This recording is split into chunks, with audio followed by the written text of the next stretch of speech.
Stand by. 1010, investigated reported disturbance at Aesir Plaza. 10-4 dispatcher, verify address. It's Aesir Plaza. Repeat, Aesir Plaza.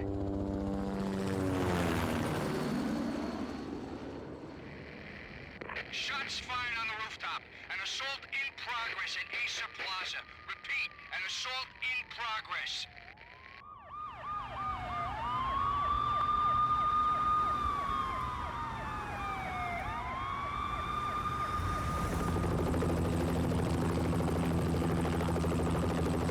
It's a war zone down here. 1085 dispatcher, need additional units. Additional units now. Officer in danger. Officer in danger.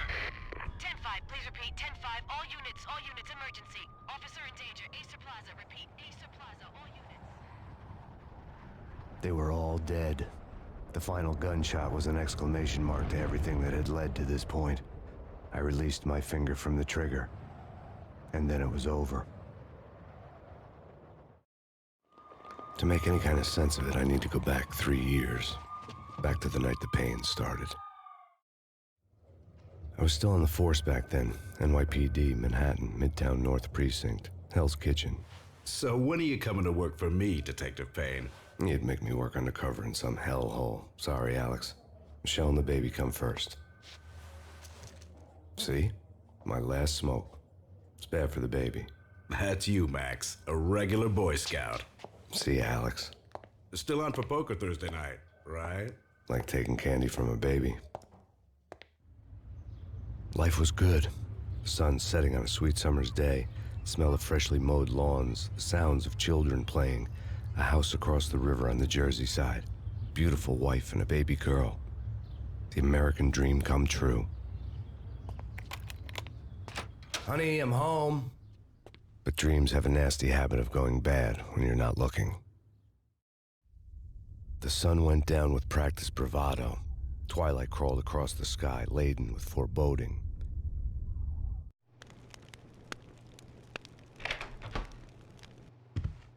Michelle, honey, anybody home? I didn't like the way the show started, but they'd given me the best seat in the house, front row center. What the hell? Something ugly had been tattooed on the wall, a map of things to come. It was a poison syringe, a magic tag full of diabolical meanings.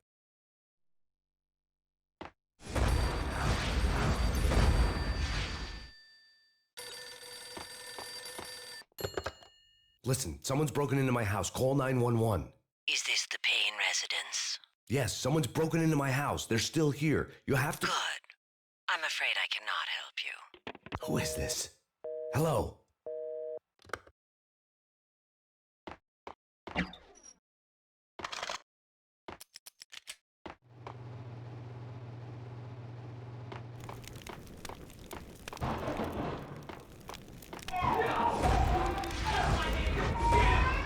Michelle!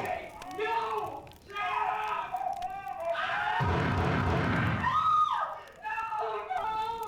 No! Michelle! Please! I'm gonna hurt you! It's coming. I'm gonna hurt Freeze! you! NYPD, It's drop coming! it!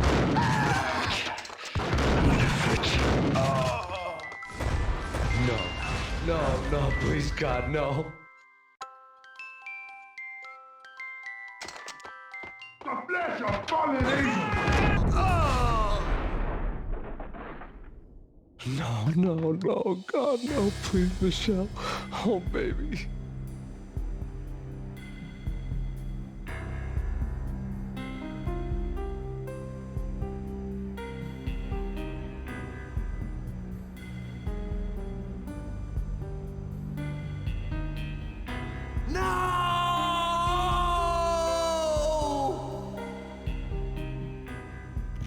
That was 3 years ago.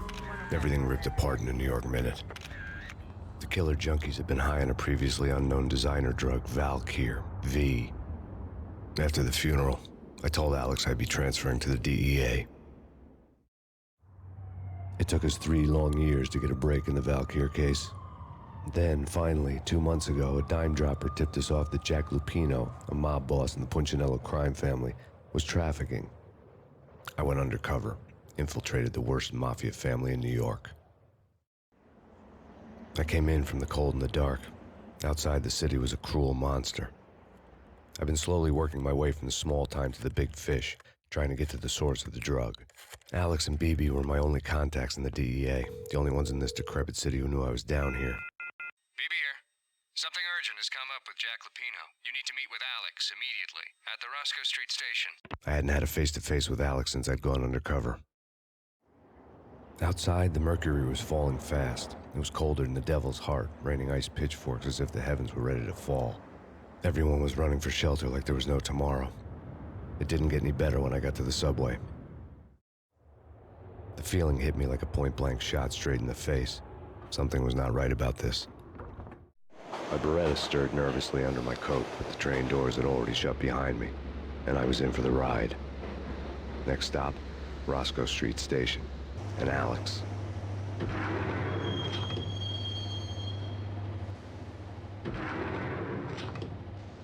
The station was drenched in gloom. Alex was a ghost, nowhere to be seen. I'd have to look for him. The gate was locked. Alex wouldn't have set up a meeting in a closed station. Something was off.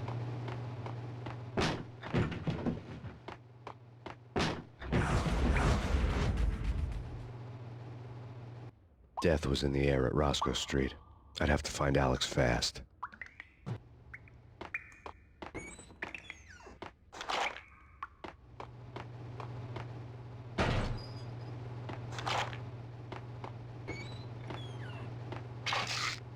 The pills would ease the pain. Wasn't Jake supposed to take care of this? He and Mickey are having too much fun taking care of the cop up there. What's the plan? Simple. Gun down every mother-loving bastard that gets off the train. Sweet. Didn't the train go already? No idea. Let's just wait and see. Hey, yeah!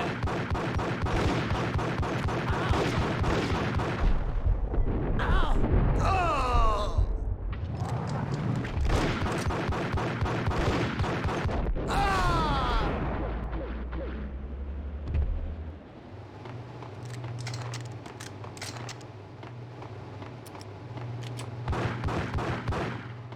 Yeah, he's dead all right.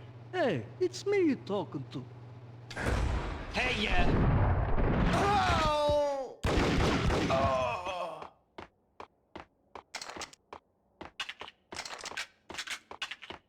Yo, guys, hey, we're getting around. You hear me? What is this, a joke? Hey, anybody? Answer me. Oh!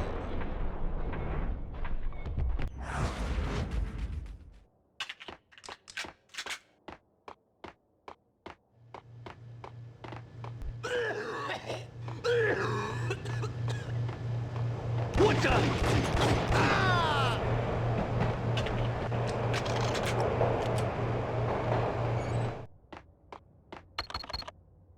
The security panel let out a mocking cackle. I'd need the right code. No way. Come on. Fine, okay. Hey, yeah. Oh! Ah! While looking for Alex, they had ended up in the middle of a big-time crime operation.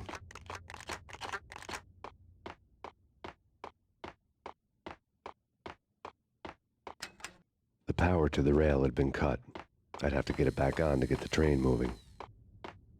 Kiss it goodbye.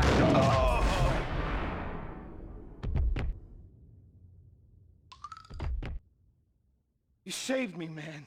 What's going on here? A massacre. These armed thugs just appeared from nowhere. We need to get help. I can make the call from the control room 1 floor up. Can you take me there? Sure. Sounds good. Follow me.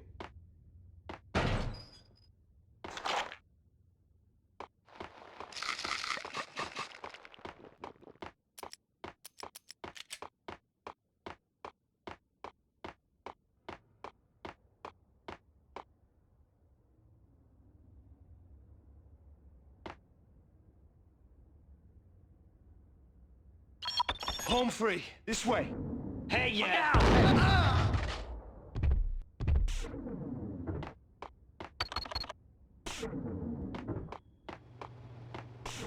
Get him!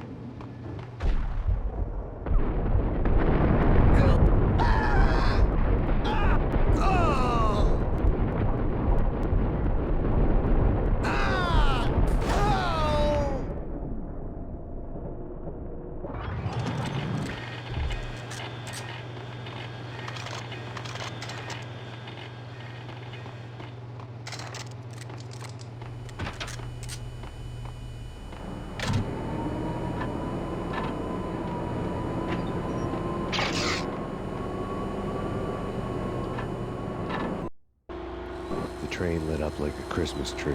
Power was back on.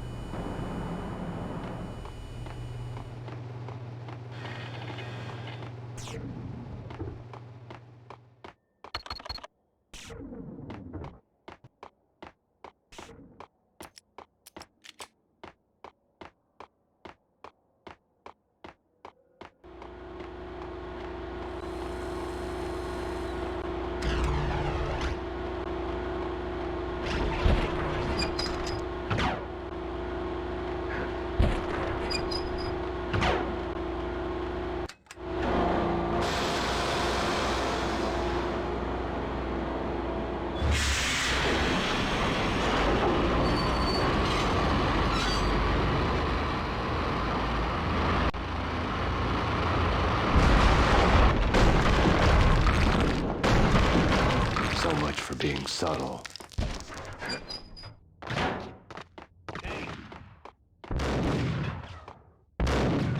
Yo!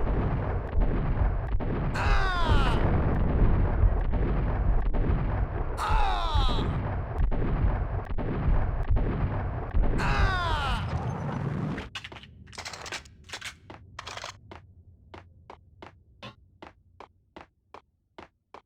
The rusty door led to an abandoned part of the station, closed off since the early 40s. Something big was going down at Roscoe Street. Maybe that's why Alex had wanted to meet me here. Maybe not. One way or the other, I was gonna find out.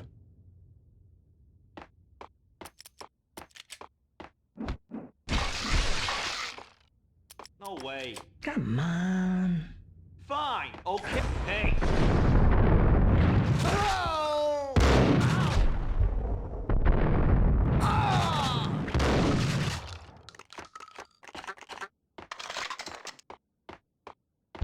Hey! Oh!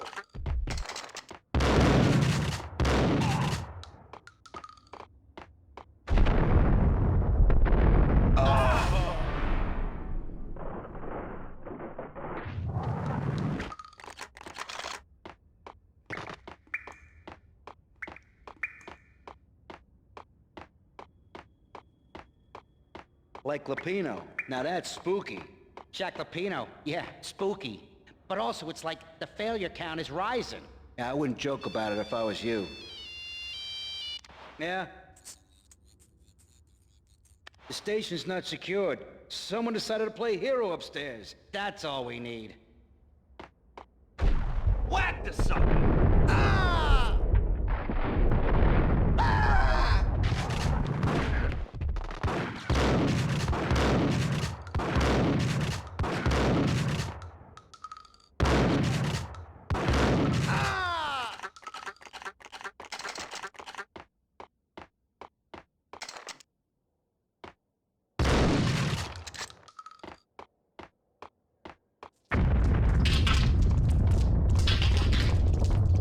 What the hell was that?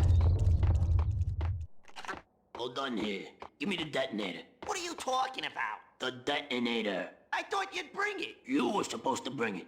Yeah, right.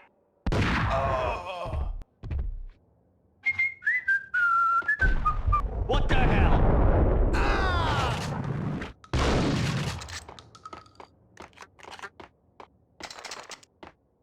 The door had been welded shut ages ago and the bomb was missing a detonator. Hey! Oh! Ah! Okay, fellas. The police are on their way. New York's finest are gonna be here soon. So stick to the plan. We've got our own private exit route. In and out, do your thing. Wham bam, thank you, ma'am. Oh!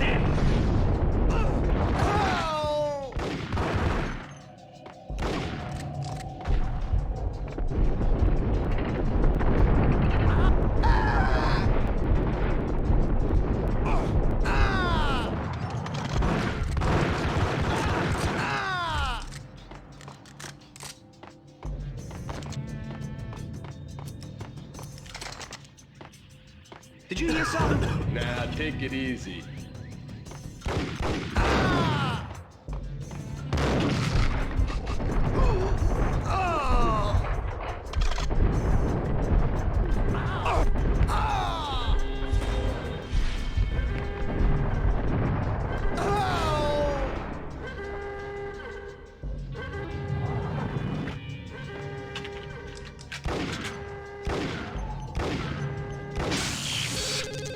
Thank you. We come to you now live from the crime scene. Who is this? Right back at you. This is Deputy Chief Jim Bravura from the NYPD. You are to cease your criminal activities and surrender immediately. Sure thing, Jim. Me and the boys have been talking, and everyone's real sorry. They'll never do it again. Who the hell is this? Being placed at the scene of a bank robbery wouldn't have tipped the odds in my favor.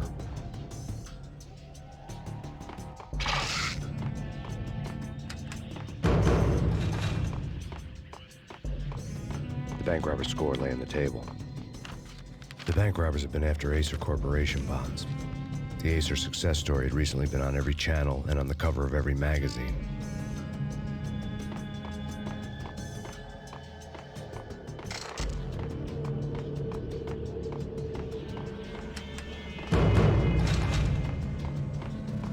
The bank robbers had left their tools on the table.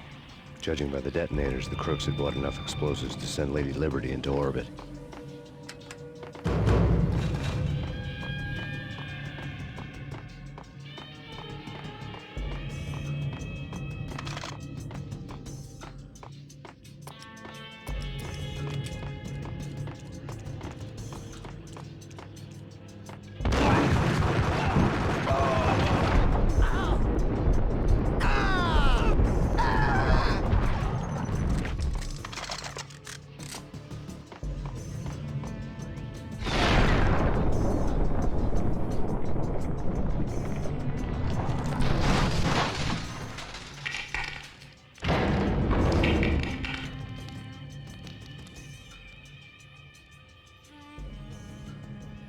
Hold it!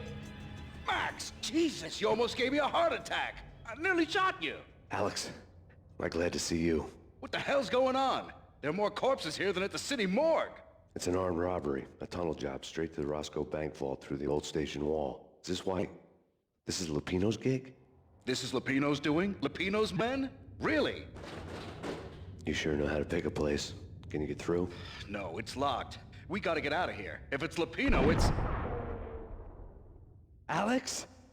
Alex! There was nothing I could do. He was dead. I could tell by the empty, accusing stare of his eyes.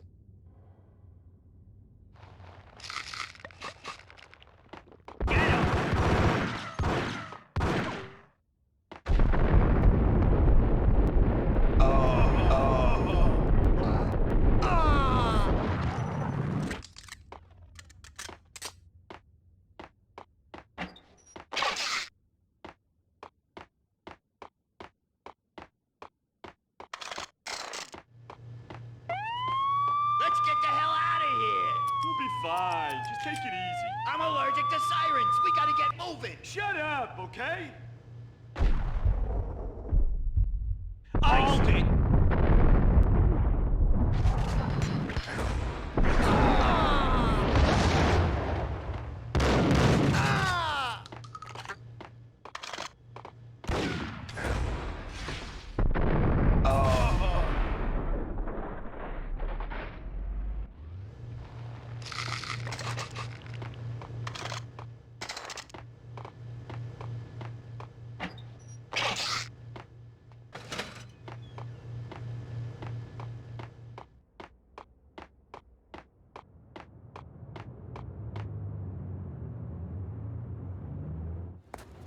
Alex had kept me relatively sane for the past 3 years.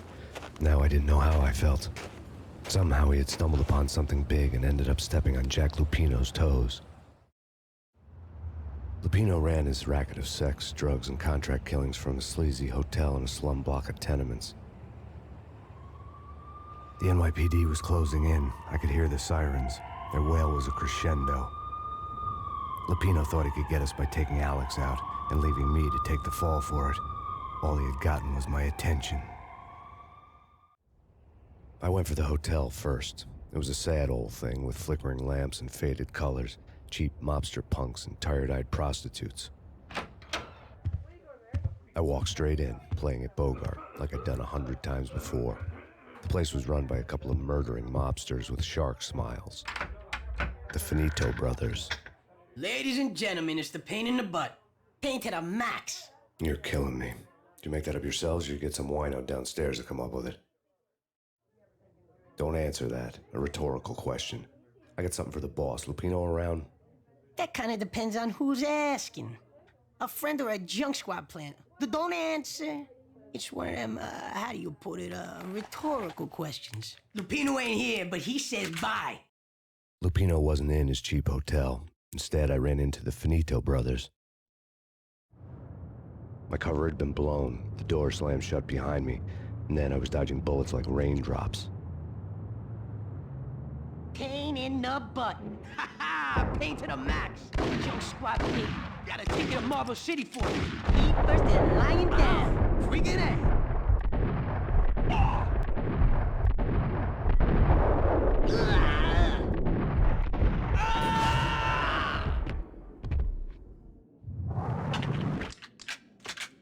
A letter on the desk caught my eye. I had met Lupino only once. The gangster ran all his rackets through his right-hand man, Vinny Gagniti. Gagniti was a high-strung whiner on the verge of breaking apart, like an overamped Energizer bunny. He had the brains to run the business, but he lacked the balls, always falling short, taking his frustration out on underage addicts and call girls. The V deal goes down at your hotel. Jack's exact words, quote, Vinny, you're in charge of this one, unquote. Rico Muerte's coming to see it through. Anything goes wrong and everybody's gonna get dead. Goes double for you. Treat this guy real good. Anything he wants, you give him. Don't screw this up or you're finito, finitos. A V deal meant added security, locked doors, and lots of nervous thugs with itchy trigger fingers. I'd seen nothing coming in, but that didn't mean it hadn't been there. Rico Muerte was a regular Kaiser Soze, a spook story told to keep the apes in line. 313. The Finitos had scribbled Muerte's room number on the note's margin. Bosses! Everything all right? Bosses! Joey! Virgilio! You all right in there? They're not answering. Call the others. Tell them to come quick. Okay, but we can't wait for them. We gotta go in now. Bosses! We're coming in! There he is!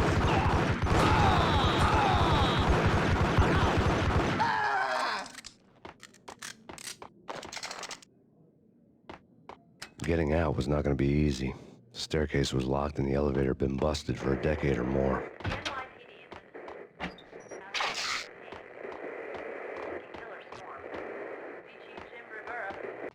In his press conference today, the mayor stated that Valkyr represents a clear danger to New York and called for drastic actions to eliminate the problem. On today's top story, the Valkyr crisis worsens with the murder of DEA Special Agent Alex Balder. Special Agent Balder had been shot repeatedly from a point-blank range. The gunman has been identified as Max Payne. The noose is sure to tighten around this fugitive criminal as more NYPD units join the search to apprehend him. I had just gotten my 15 minutes of fame.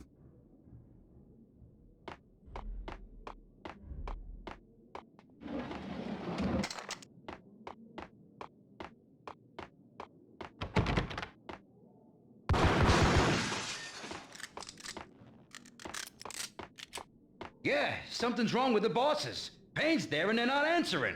Let's go already. Payne's gonna pay in spades.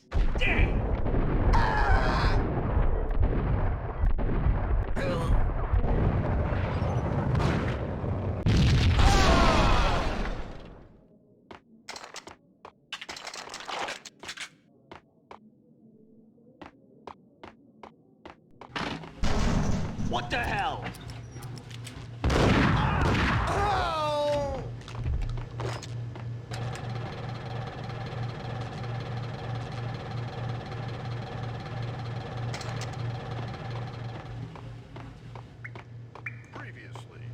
Lords and ladies.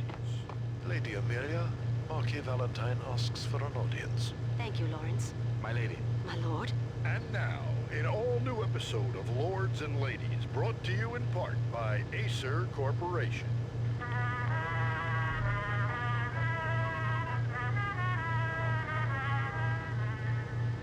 My lady. My lord. My lady, there is a matter of great importance I must bring to your attention. My lord, there is? Indeed, my lady, there is indeed. From the very first moment we met, upon that distant forest path, there has been sunlight in the autumn leaves blazing like the colors of your hair. Oh, My lord, you should not speak so. But my lady, I must. My lord, no! I forbid you. This cannot be. This must not be. But why, my love, why? My lord, it is too dreadful. Do not force me to speak the words. My lady, I beg of you, I must know. I would rather die than not know. Yes, my lord, we should both be dead, for this shame is too great for the living. My lord, I am your long-lost sister.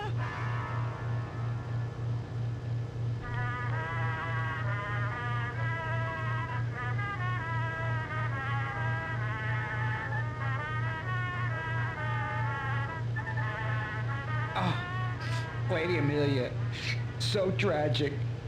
Will they ever get together? What the? Ah! Payne! Ah! Ah!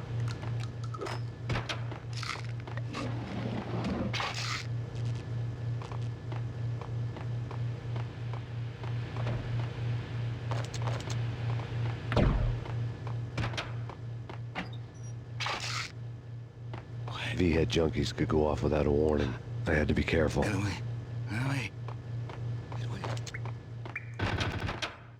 It's Payne! I saw!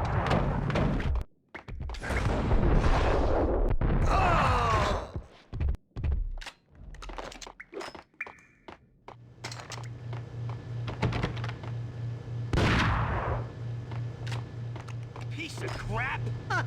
Oh, careful, it might kick back. Killer vending machine.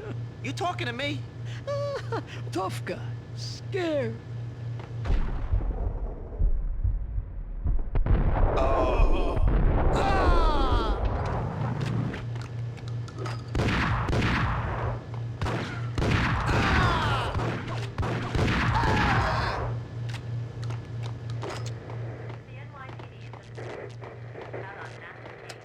Tonight, the city's fight against the nightmare drug Valkyr took a turn for the worse, as DEA Special Agent Alex Balder was found brutally slain at the Roscoe Street subway station.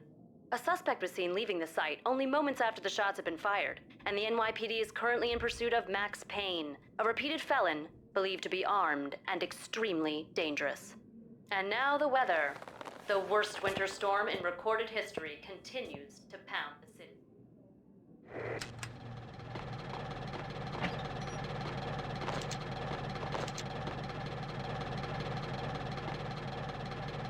This party had been dead for a while. I couldn't say I was sorry I'd missed the show.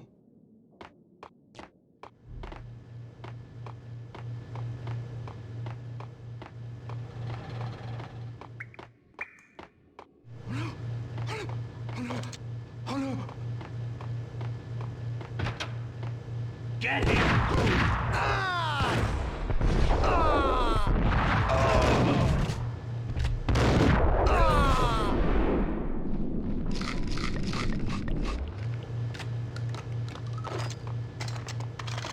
I'd found Muerte's room. Muerte had received a letter. Our investigation had turned up nothing to link Angelo Punchinello, the head of the Punchinello family, to Valkyr. All tracks had ended with Jack Lupino. The letter in Muerte's room was signed by the Don himself. It was the first hint that the Kingpin knew what was brewing inside his syndicate. The trouble you got into after the Chicago screw-up. The Punchinello family bailed you out. You have been waiting for a chance to pay us back. One of our trusted boys has a monkey the size of King Kong on his back. We need your special skills for backup on a major deal. Collecting evidence had gotten old a few hundred bullets back. I was already so far past the point of no return, I couldn't even remember what it looked like when I had passed it.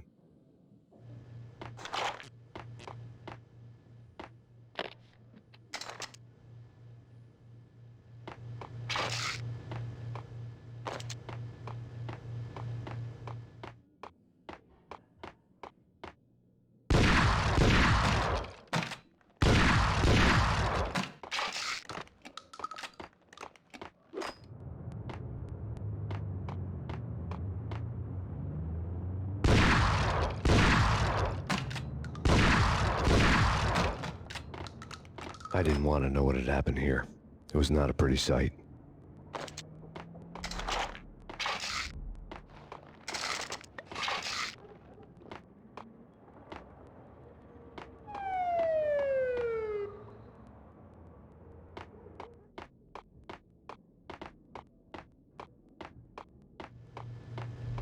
Eh? There!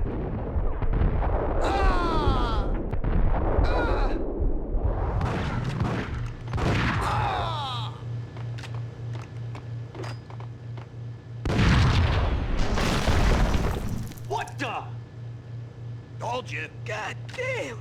I thought it was a bomb for sure. Nah, the Russian wouldn't dare. This has been waiting to happen. I thought it was a bomb. Dang!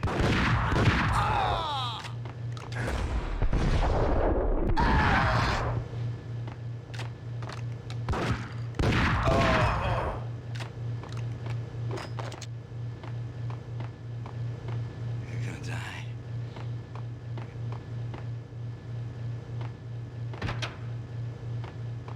A hooker had left her diary on the table. The diary belonged to a hooker named Candy Dawn. The read would have made a vice cop blush. Had talks with the mystery hag over the phone again. Sent her the latest one-eyed Alfred tape. As long as the hag keeps paying for the tapes, the old man could come every day for all I care.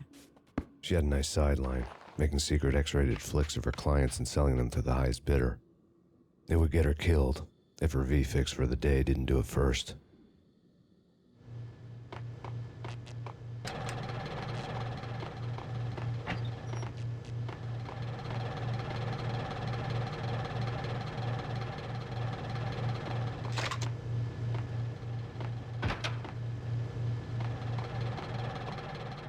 What the? It's him. Go get him. No, wait! You go get him! You go and get him!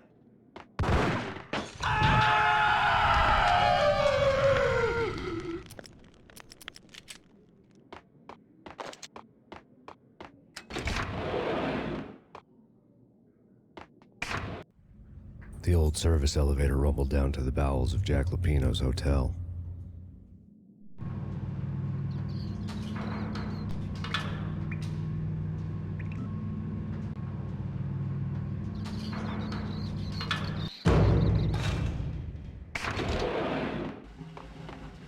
It was freaking crazy.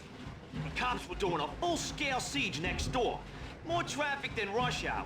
I mean, bleeding bastards running back and forth, Ronnie and Jimbo to throat, and in the middle of all this, there we were. I didn't give a damn, just going with the flow. So what happened? Nothing happened. We got the explosives, dumped the cargo, we were home free. Jesus. Gun him down.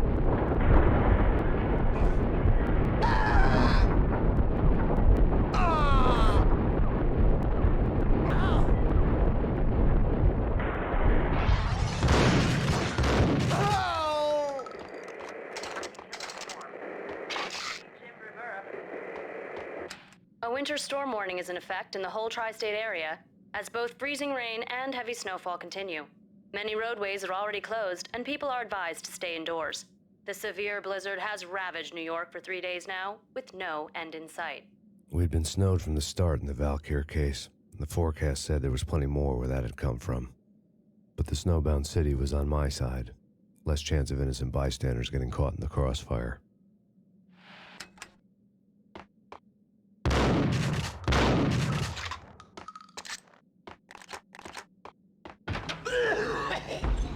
Gun him down.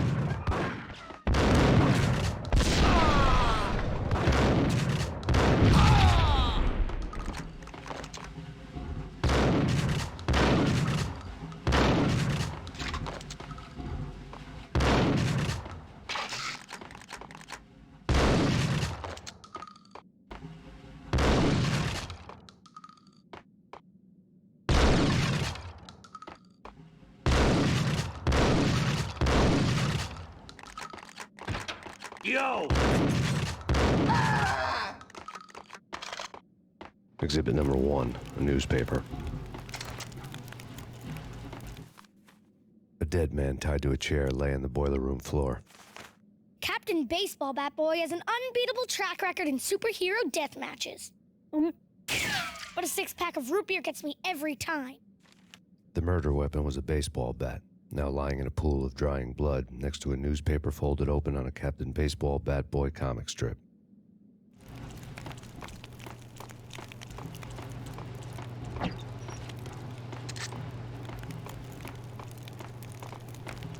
vampire movies. Why are they always set in L.A. or Mexico? They can't even get a tan. If I was a bloodsucker, I'd move to the North Pole. Winter's one long night. Yeah, and what would you eat? Suck blood from penguins? Nah, Eskimos, man, Eskimos. Ah! Ice up! Ah! Ah!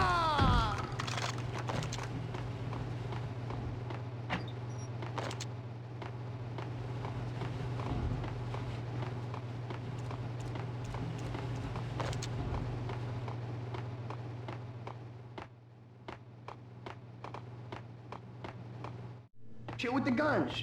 Trust me, you don't want to piss Muerte off. Gentlemen, let's do business. Green for green. Cheers at green-eyed angels. Amen. Whack!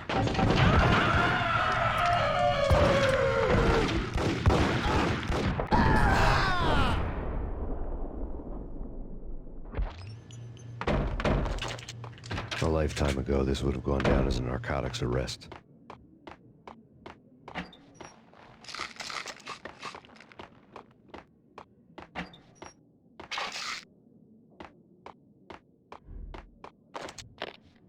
The transparent cylinders glowed green, full of Valkyr. It was dirty money. There was a key on the table.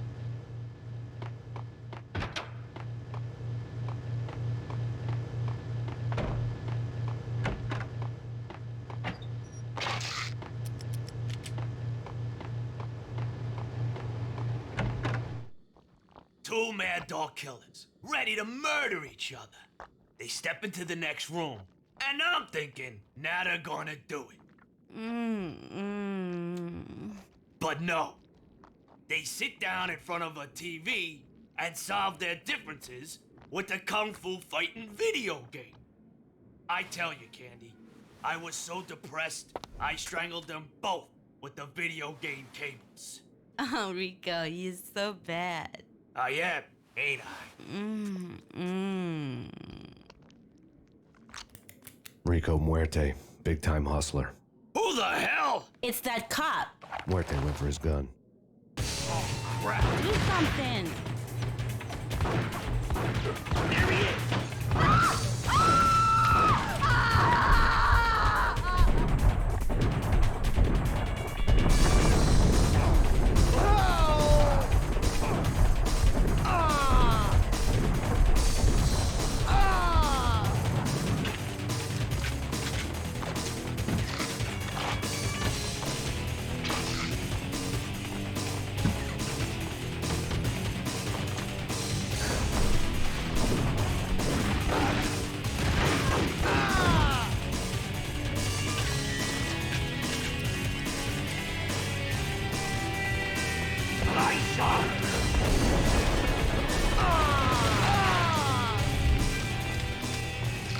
The antique switchboard was still in use.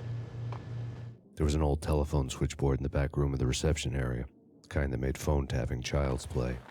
It wasn't hard to picture a fat pimp sweating with headphones on, listening to his hookers talk dirty and fake orgasms over a web of party lines, the blood veins of New York. Right now, there was a different set of moans and groans going on. Boss, Conidi, this is Max Payne. He came, started capping us. He killed... Are you freaking kidding me? He's just one lousy cop. You better be freaking kidding me. Whack him. What's the freaking problem? Hello? Answer me. Hello? The word was out. A deadly virus released into the city's corrupt circulatory system. Something wicked this way comes. Max Payne at large.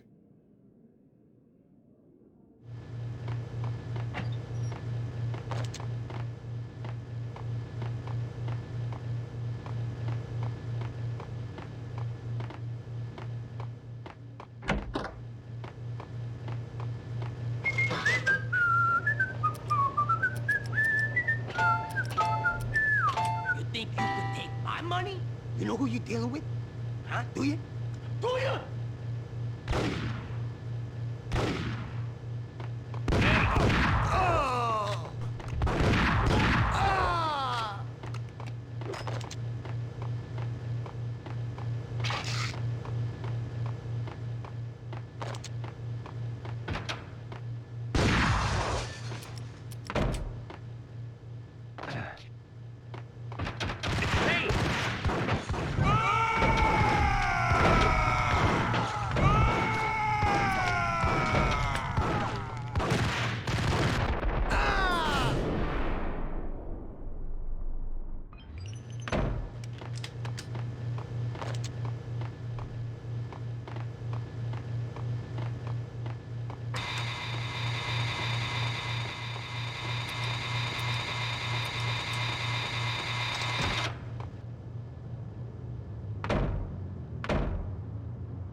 Turn around, walk away, blow town.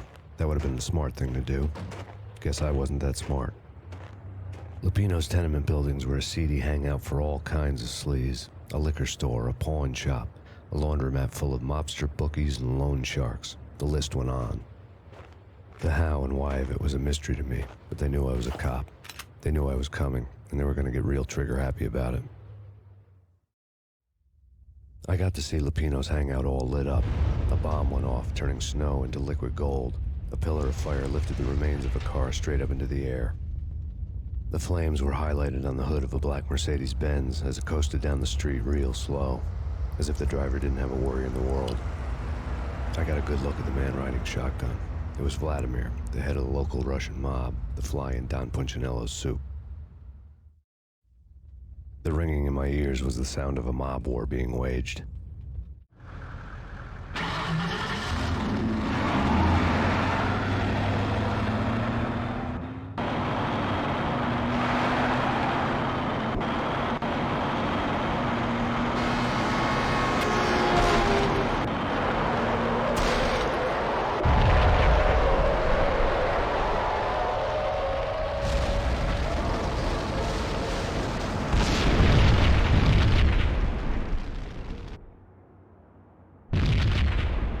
Another bomb exploded inside the closest slum building. It was a lucky break.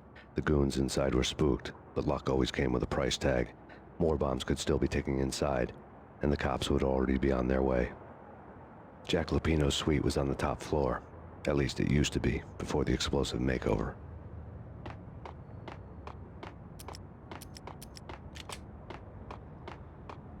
I don't know, man. I don't know about this. Quit worrying, eh? Think of it as Christmas. The Russians are with Santa. Damn!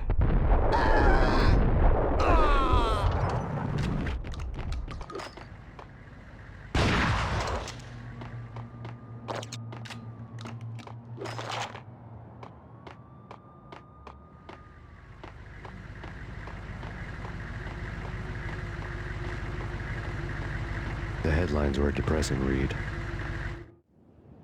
The headlines were screaming bloody murder. The storm was a screaming duet with the approaching prowl car sirens.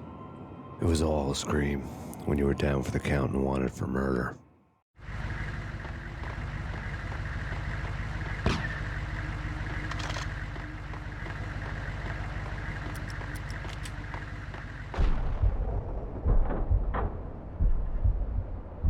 What the hell?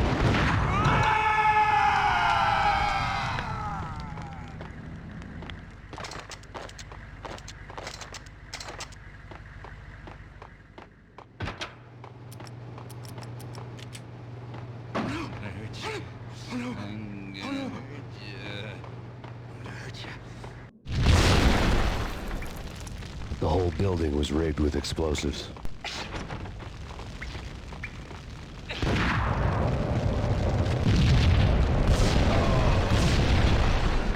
Hey!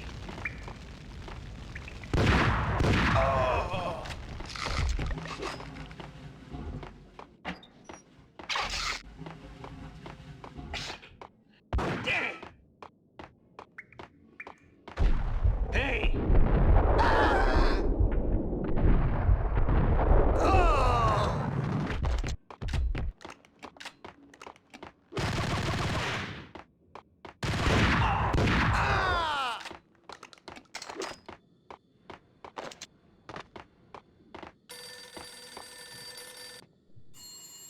A beaten-up phone in the entrance hall was ringing. It could have been just a junkie in need of a fix, but it turned out to be something more sinister than that. Am I speaking to Mr. Payne? Who wants to know? My name is Alfred Wooden. You must hurry. The police are on their way. Tell me something I don't know. They know you're there. How? And what's it to you? I will contact you again. The cops arrived, sirens singing in the off-key harmony of a manic-depressive choir. I had a few minutes while the SWAT team would go through their usual routine. By the time they busted in, I needed to be long gone. Max Payne, this is Deputy Chief Jim Bravura from the NYPD. Drop your weapons and come out with your hands above your head. Sure. Yeah, really. Sure.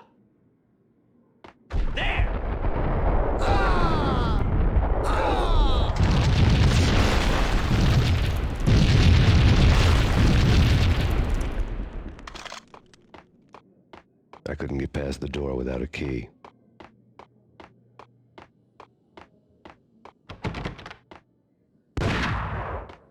Someone had left a letter on the counter. Suddenly it all made sense. The bombs, the Russian mob boss making an appearance in person. Gagniti was his usual self, all talk and no walk. After our hit, the Russian has only a couple of guns left, and they can be bought. There's no freaking way he has the guts to try anything after that. As it turned out, the Russian had plenty of guts. One thing you could count on, you push a man too far, and sooner or later he'd start pushing back.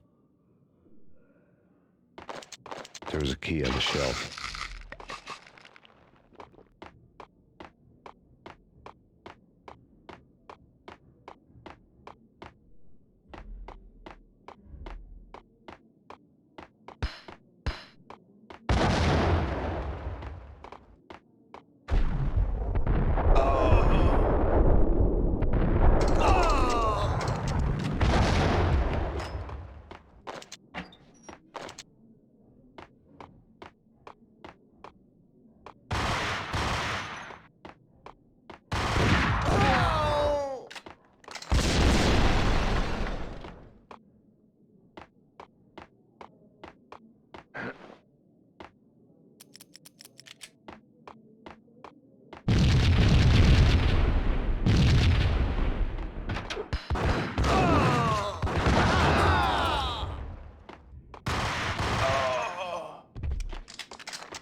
The bombs had destroyed all the stairs up to Lupino's office. The alternate route led there by way of adjoining rooftops.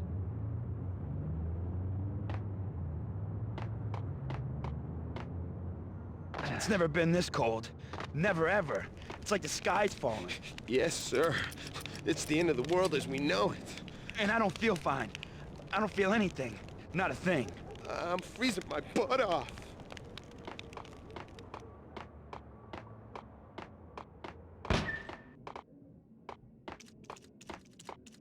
To get to the roof, I'd need to get to the elevator through the locked door up ahead.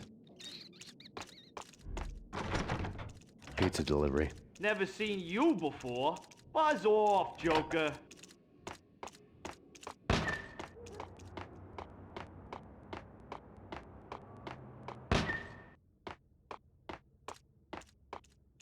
I'm gonna hurt you.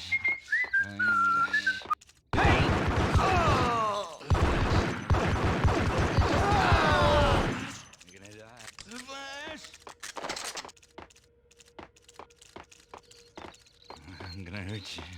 Hey! I'm gonna hurt you. I'm gonna hurt you.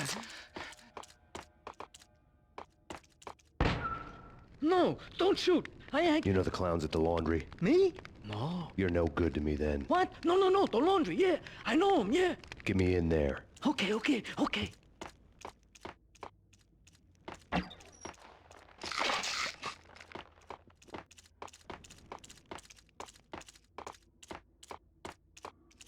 I think I died. Think I'm dead.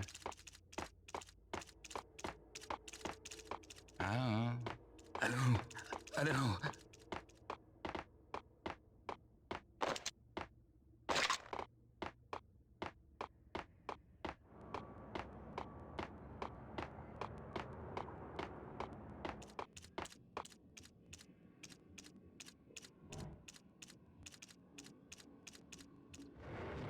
It's me. Open up. Let me in, quick. Not so fast. The password. John who? Come on. Oh, okay, John Woo. All right. Come right in. It's a trap! Hey! It's Payne!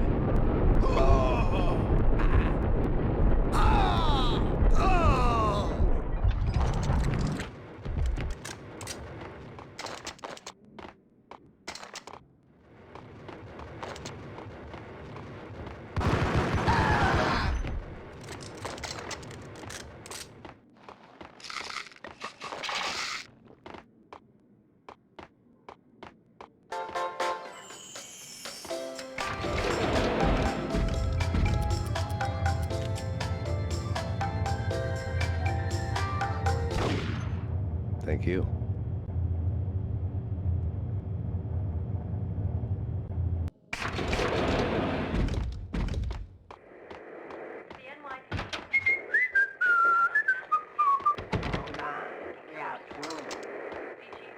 New York City is in crisis tonight, with reports of Valkyr-related gang war in the streets of the Bronx. Apparently, Max Payne, wanted for questioning in connection with the slaying of a DEA special agent earlier tonight, is waging a one-man war against his former partners in crime. Among the listed casualties so far are notorious mafia members Joey and Virgilio Finito, as well as Rico Muerte, himself a fugitive from the law, and a suspect for several murders in the Chicago area. The NYPD has been placed on full alert. A citywide APB has been put out on Max Payne. Deputy Chief Jim Bravura has promised to take whatever steps necessary to bring him to justice. What those steps may be remains to be seen. For NYCNN TV News, this is Kira Silver.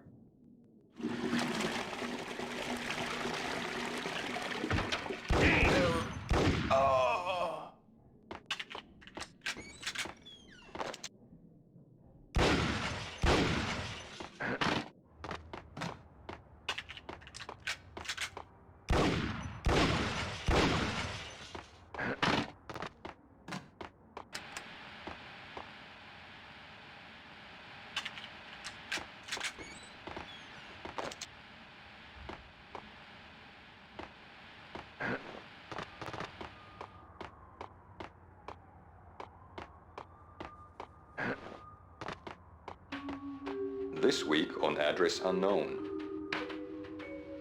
I don't want to go there. It's the last place I'd want to end up. But that's where I always end up anyway.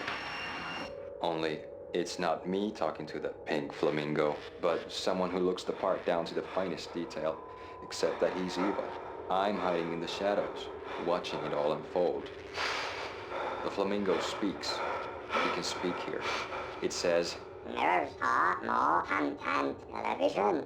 That's, mirrors are more fun than television. Somehow I know this, just don't ask me how. And I, not me, but my double, nods and smirks at this, like it was the funniest thing in the world. And then something goes wrong, and suddenly they know I'm there, hiding behind them, and they both turn to look at me with cold eyes. And the flamingo speaks again. I have no idea what that means.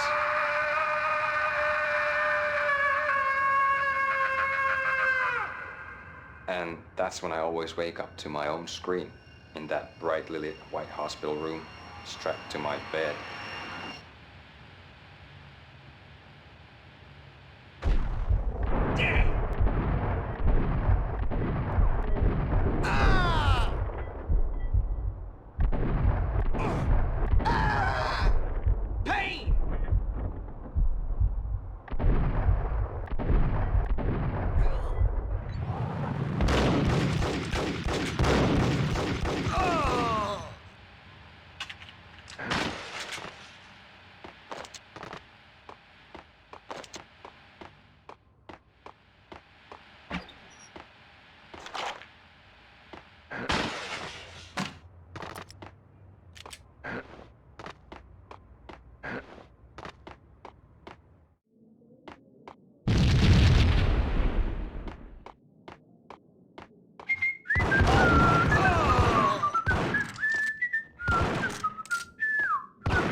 Red, blue, or green? It's always red or blue in the movies. So, green? No, not the green. Ah!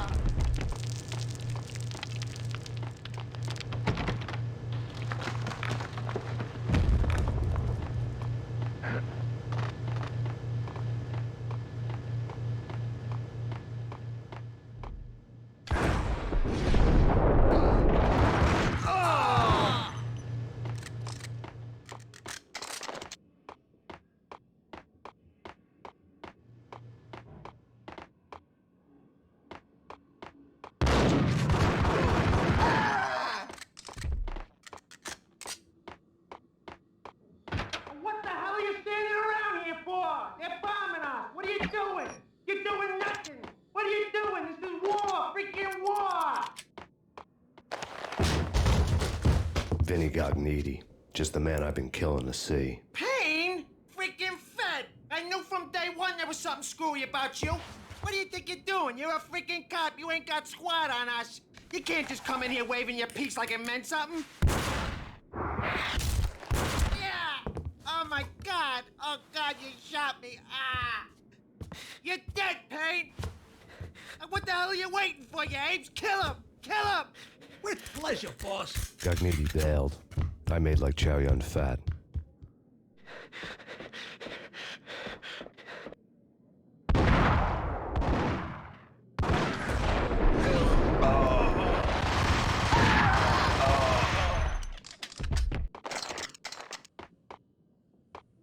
A crumpled letter lay on Gognitti's desk. The letter was addressed to Don Punchinello, but Vinny had never had the nerve to finish it. Jack's gone voodoo. Just the other night, he shot Dino because he wanted to see what his brains looked like splattered on the wall.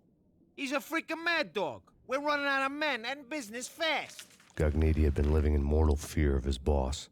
Jack Lupino was a psycho.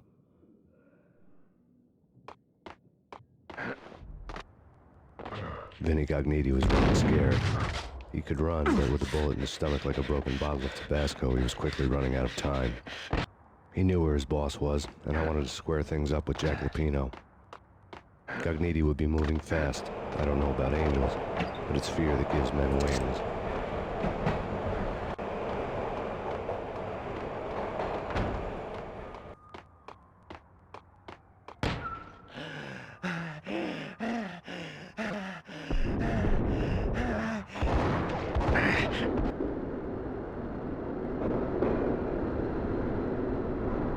Gognitti hitched a ride. To catch him, I'd have to follow his lead.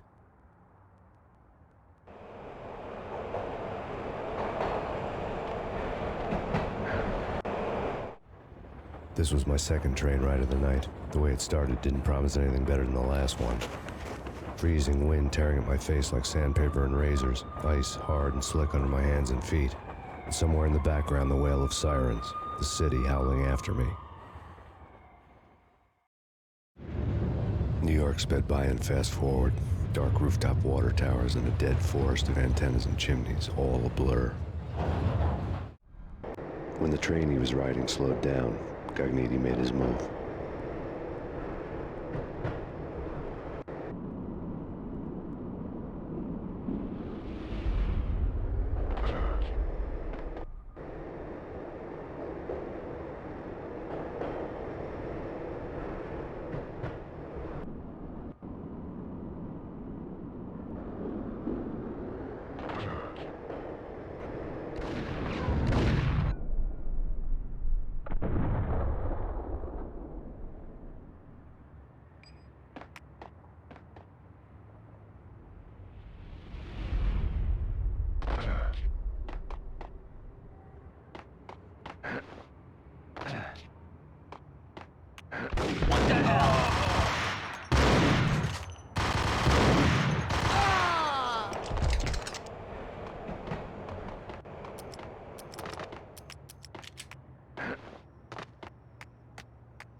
NYPD, you on the roof.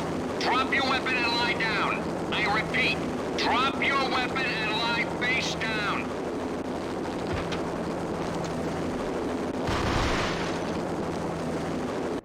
It's Payne! He's coming down the stairs! Shoot the bastard! Okay, boss, you got it. No problem. Hey!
get ya!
Whack!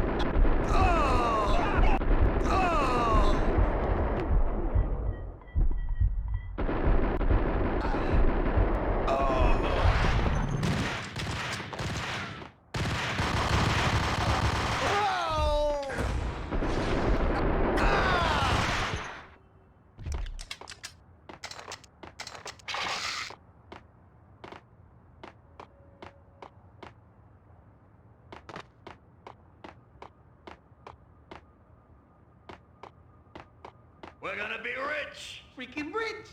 Even richer than that, wise guy. Freaking rich! Whoa! The skylight!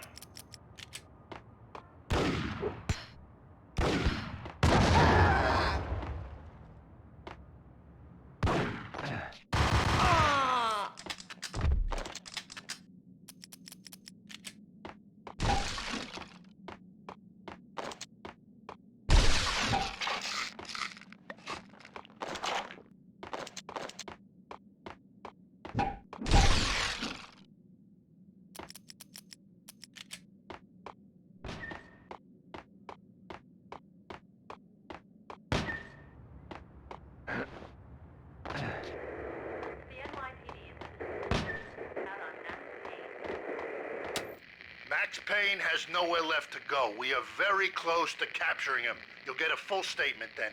Right now, I've got better things to do, ma'am. That was Deputy Chief Jim Bravura from the NYPD with no further comment at this time. Apart from his suspicious food habits, I figured Bravura to be one of the good guys. Fate had just dropped us on different sides in this. But when it came to capturing me, he was way out of his league. I had already ditched the cops a couple of rooftops back. For now.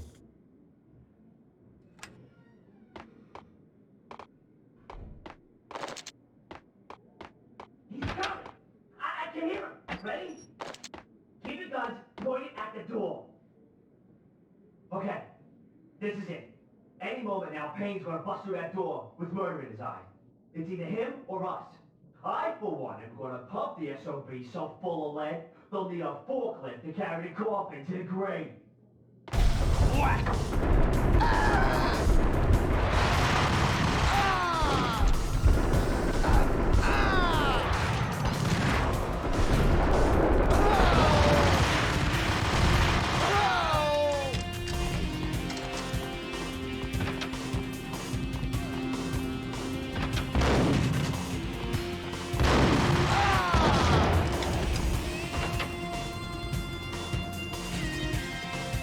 Open, goddammit!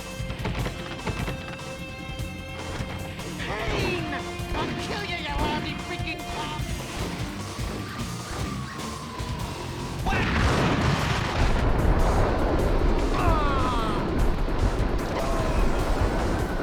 There he is!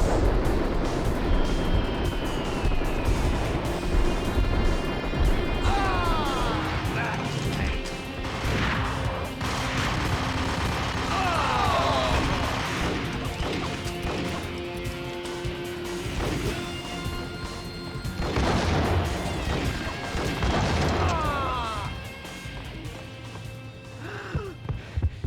Gognitti ran out of steam in a dead-end alley with steam boiling out of the sewer grates like all the fires of hell were burning high beneath us. It was shakedown time.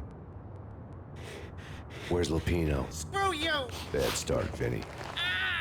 Police brutality! I rate pretty high on that. You can't just hurt me in cold blood? Just keep telling yourself that. Listen good, Candyman. I'm not gonna be anybody's fall guy. I want to know where your boss is hiding. There was no glory in this. I hadn't asked for this crap. Trouble had come to me in big dark swarms. The good and the just were like gold dust in the city. I had no illusions. I was not one of them. I was no hero. Just me and the gun and the crook. My options had decreased to a singular course. I'll tell you, just don't hurt me no more. Lupino's at Ragna Rock, the nightclub. Book me, take me, hold me to the freaking jail, just don't hurt me. Your rights will be read at your funeral. Ragna Rock was Lupino's private nightclub, a den of drugs built into an old theater. I knew what waited inside. V-head junkies ready to explode in random acts of senseless violence, and Lupino's goon squad, the worst stone-cold killers this side of hell. Ragna Rock was as inviting as a headache, flickering and flashing to a machine gun beat. The belly of the nightclub was a gothic theme park that began with bondage games and led to the nasty stuff from there. As subtle with its dark message as a cop-killer bullet through the heart. Like father, like son, just like Jack Lupino.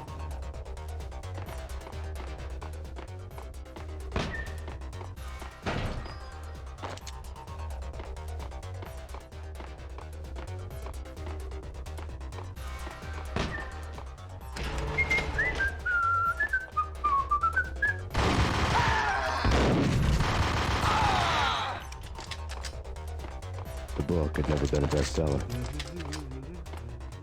Given the setting, I was surprised to find that somebody had been passing time reading.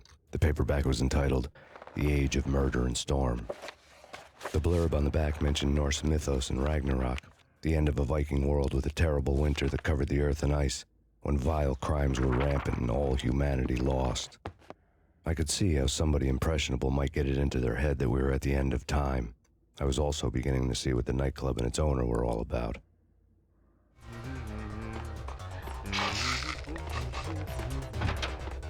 Payne!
Books on the occult had been piled on the table.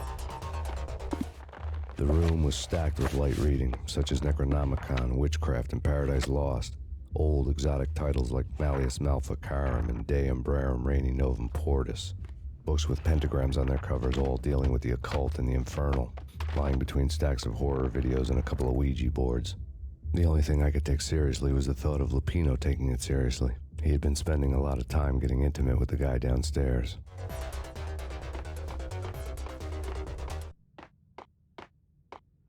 What with Dino and all, I wouldn't say anything to his face. He might not... Who knows what he'd do? But somebody's gotta go in there. It's too freaky. All the screaming, I mean. It's been 3 days now. Don't look at me. Hell no, I ain't got no death wish. I'm just saying, it gives me the creeps, especially now. It's gone all quiet in there. There he is!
Karaoke never was my scene.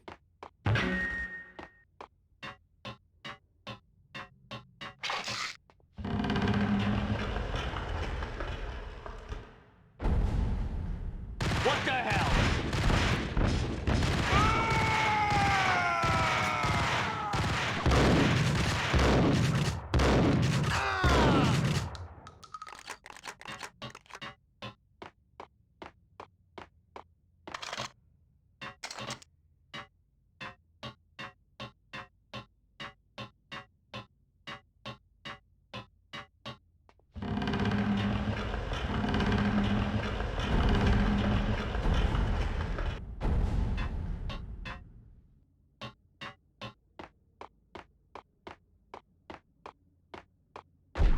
Hey, yeah.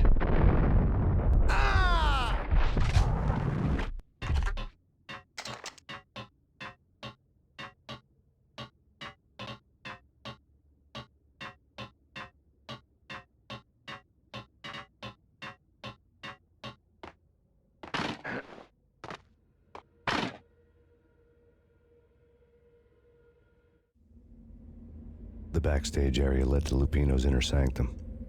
The hot air inside was like an invisible wall, thick with incense and something else, a sickly sweet smell that made you gag. This was the rotten core of the Big Apple. Lupino lurked somewhere ahead, like a spider at the center of his web, waiting. The vapors in the air started to make my head swim. Torn pieces of a letter lay scattered on the sofa. Punchinello had threatened Lupino in writing. The note had been torn to pieces, bloody fingerprints all over them. Don't want you to think that one of my boys is not playing with a full deck. Shape up, Jack. We are running a business here.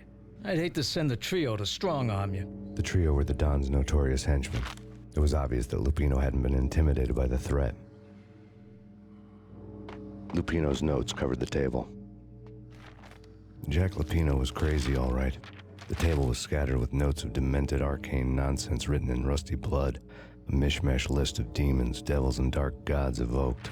Beelzebub, Asmodeus, Baphomet, Lucifer, Loki, Cthulhu, Lilith, Hela, blood given to you all.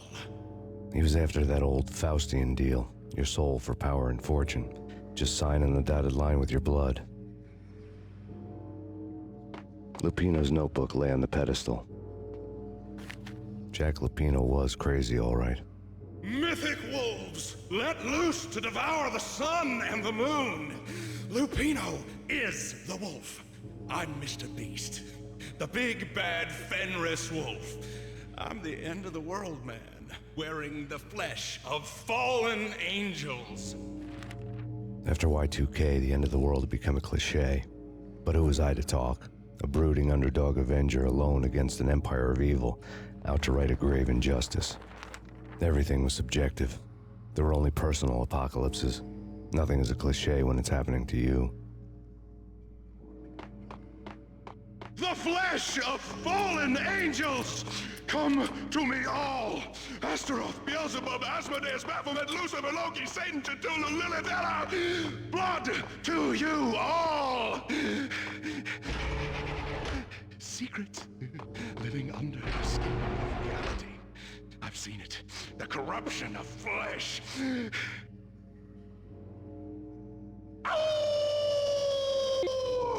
I'm the wolf, yeah! I am the wolf! What the hell? It's close. It's coming. You have come. A witness to the end of time.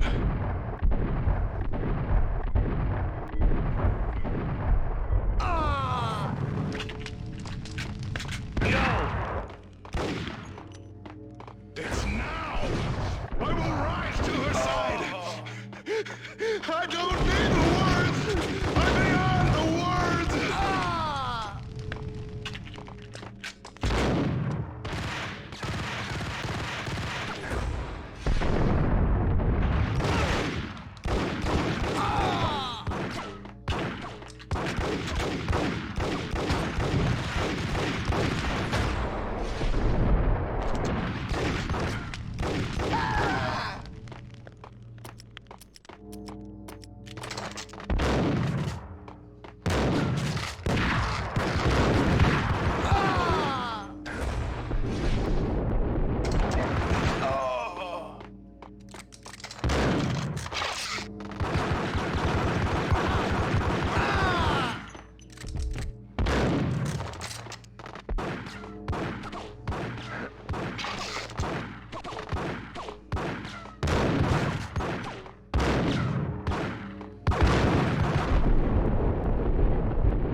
I had known there'd have to be a catch in it somewhere, and this one was the Empire State Building of catches.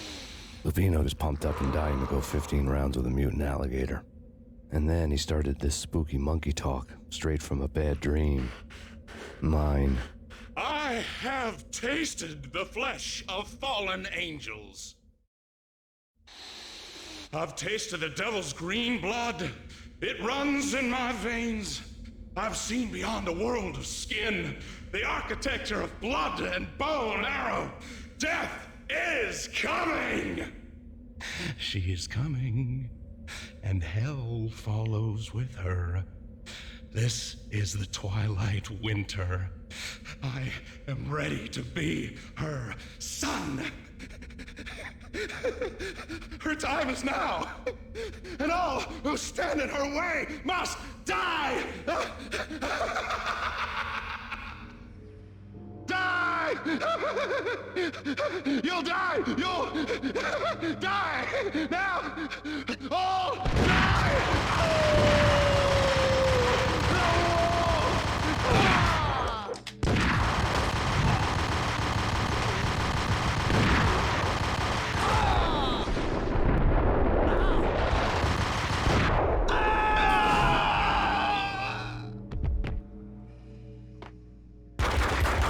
When finally went down, I wanted to make real sure he'd stay that way.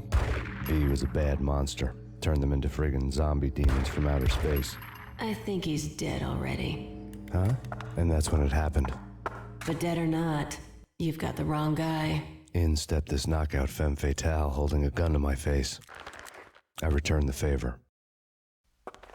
Lisa Punchinello. Lisa Punchinello was the Don's wife. Mona Sachs. Lisa's evil twin. Your safety's off, evil twin. You might hurt someone with that gun of yours. Lisa's the damsel in distress. I'm the professional. I'd blow you away without batting an eye. Sure, and you can check out my credentials splattered all over this joint. Jack couldn't have framed you. Not the state he was in. We're after the same slime bag. Angelo Punchinello's the one who murdered your friend and framed you with it. You know this for a fact. I've got my sources. I don't have a clue these days. I just shoot them as they come. Who put a contract on the Archfiend? This one's mine. I hate the guts of that sadistic wife-beater. Why not pool our bullets for this one? I thought you'd never ask. My finger was starting to twitch. How do you like your whiskey? I'm easy, as long as you don't try to slip me a Mickey. You're a real angel, Max. It was good stuff. Tasted sweet as honey going down. Nothing personal. Can't risk you going berserk and getting Lisa killed.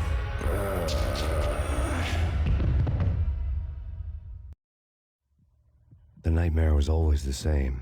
Violent shapes moving in darkness, old and ugly. The killer's mad laughter was a riddle filled with wicked innuendo. Somewhere, the baby was crying.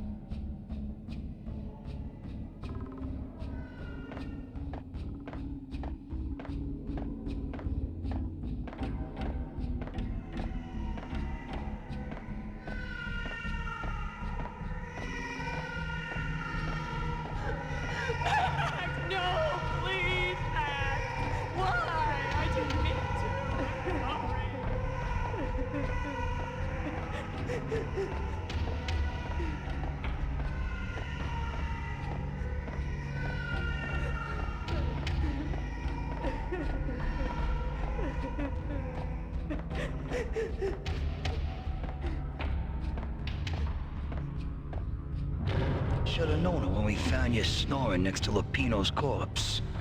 A comedian, huh? The pictures were filled with good old times. Alex and I had a few moments of glory between us. Crime-fighting comrades, the best in NYPD DEA collaborative team. Good-hearted macho bullshit like that. I would have given anything to have him here as my backup. No such luck. No luck at all. Michelle looked at me from the photo. The Payne family. Happiness captured in a Polaroid moment. I had thought it would last forever, till death do us part. I didn't want to think about it. As long as I didn't, it could never happen. But I had broken my own rule. The thought had already slipped in. Fear was rusty needles poking at my brain.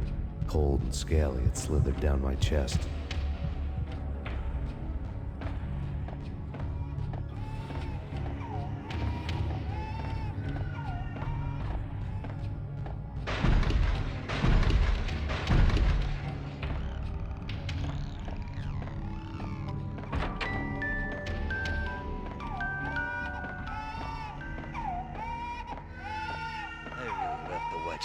cartoons. Captain Baseball Bat Boy's my favorite.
No. No, no, please, God, no.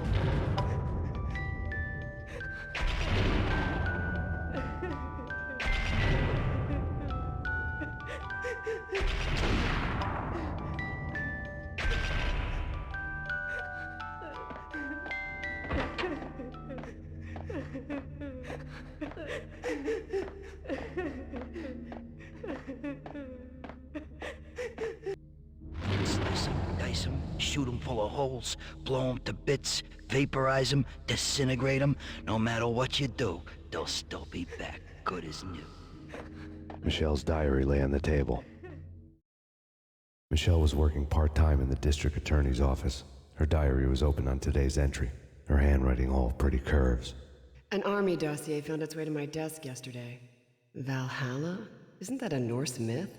Something about Vikings? I tried to tell Max about it, but he was busy, that cute frown on his brow. Guess it's nothing, just a mix-up at the courier service. From now on, I would always find time for her. It was a hollow promise.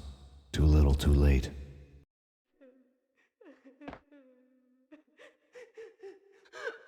Max, no, please, Max. Why? I didn't mean to. I'm sorry.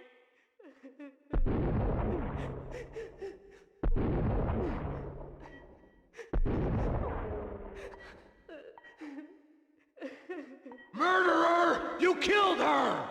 Nothing like that ever happens in the real world.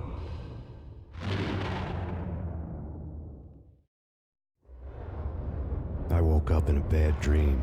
My head felt 2 sizes too small for my brain. Max Payne. I envy your name. And the killer was smiling. Pleased to meet you. I'm Frankie the Bat Niagara. Niagara, as in you cry a lot? He had a baseball bat and I was tied to a chair. Pissing him off was the smart thing to do.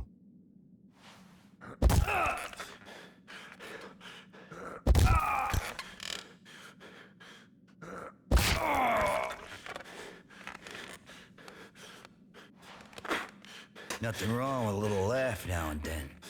Take me, for example. I love to watch cartoons. Cartoon violence is a fascinating thing. Let's take a break. I need to take a leak and maybe grab a cold one at the bar. Don't worry. I'll be back to finish this off. And then, it's checkout time. You play, you pay, you bastard. He swaggered out, and the door clanged shut behind him, locks clicking into place. Everyone makes mistakes. Mine hadn't been to crack jokes about the goon with the bat. He'd have cracked my skull regardless. It hadn't even been to trust a girl with a gun. I had blindly gone after the first bad guy on my hit list when I should have been aiming further up the ladder, at the head of the Punchinello family. I couldn't bring myself to be pissed at Mona. Guess I had a soft spot for a pretty face.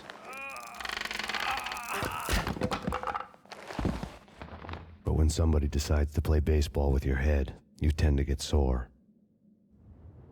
They had dragged me back to the basement of Lupino's hotel. I was beaten, bruised, and blue. I felt like the chair I had broken to get free.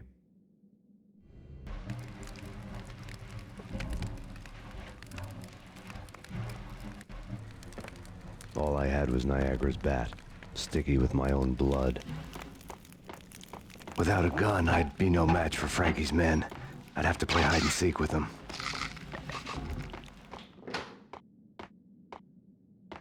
It's Frankie's turf. He'll take care of it. Yeah, I know. Just I wouldn't mind having a go at it myself. It's Frankie's turf. Yeah, I know that.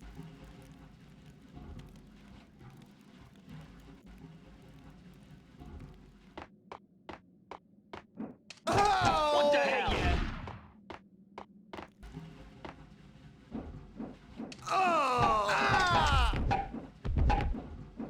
Hold Payne.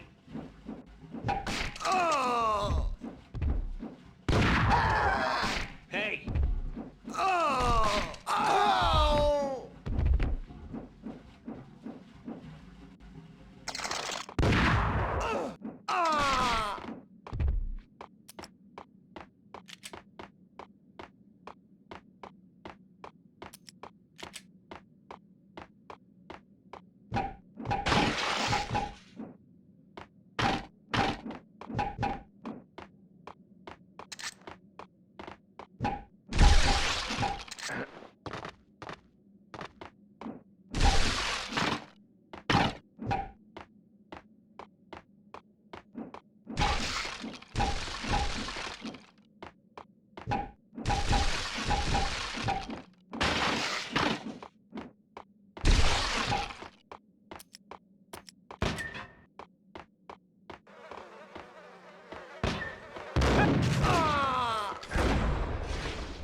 Another newspaper caption for a murder scene. Frankie had left his calling card, a Captain Baseball bat boy strip, next to a sewer passage filled with bodies. You'd better not mess with Captain Baseball Bat Boy. Even my archenemy, Bicycle Helmet Girl, swoons at the sight of me. Aha! There were enough corpses to put a mass murderer to shame.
Unit 294, call dispatcher.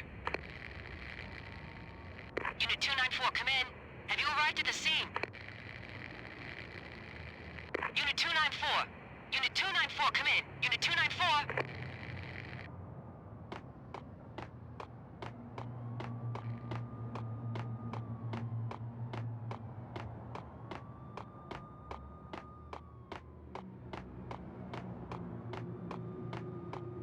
Things were fast going from bad to worse.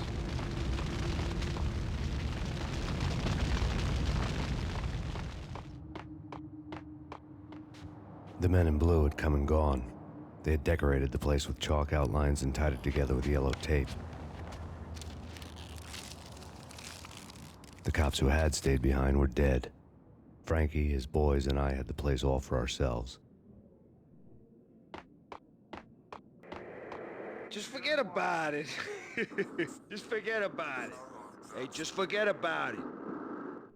That crazy witch, you should have heard her. She was a real scream when the boys caught her trying to cap the Don. Oh, that's friggin' bad.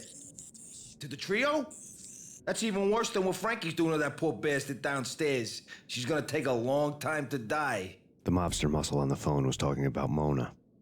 Punchinello's trio were nothing but bad news. It's Payne! Ah! Ah! Oh! More evidence that Punchinello didn't like me much. The fact remains that all the victims so far identified in the Ragna Rock shooting have been known criminals, many of whom had large doses of V in their blood. Reliable sources say that Max Payne was also among those killed, although no body has been recovered at this time. Reliable sources. That meant somebody thought the Mafia had me, didn't want the cops snooping around anymore. The body would be delivered to them barely recognizable. Case closed. Don Punchinello had the power to be that reliable source, which was no news. But his news was old news. Framing me hadn't been enough. Don Punchinello had put a hit on me. He wanted me dead, and it had been important enough for him to give written instructions to Frankie about it. Max Payne should die like a dog for the trouble he's caused. Frankie, I know I can trust you to give this matter the dedication it needs.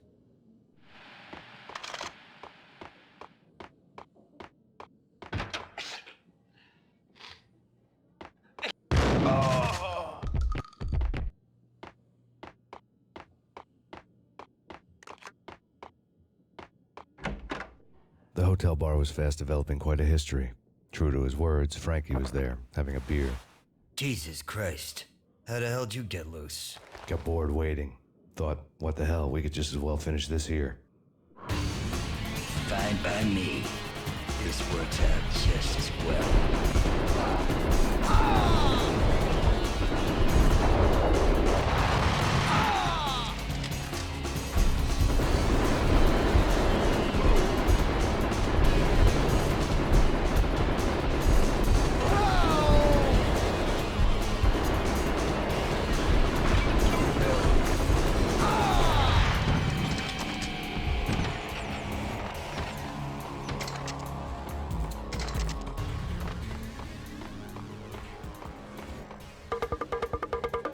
Thank you. You've been a lovely audience.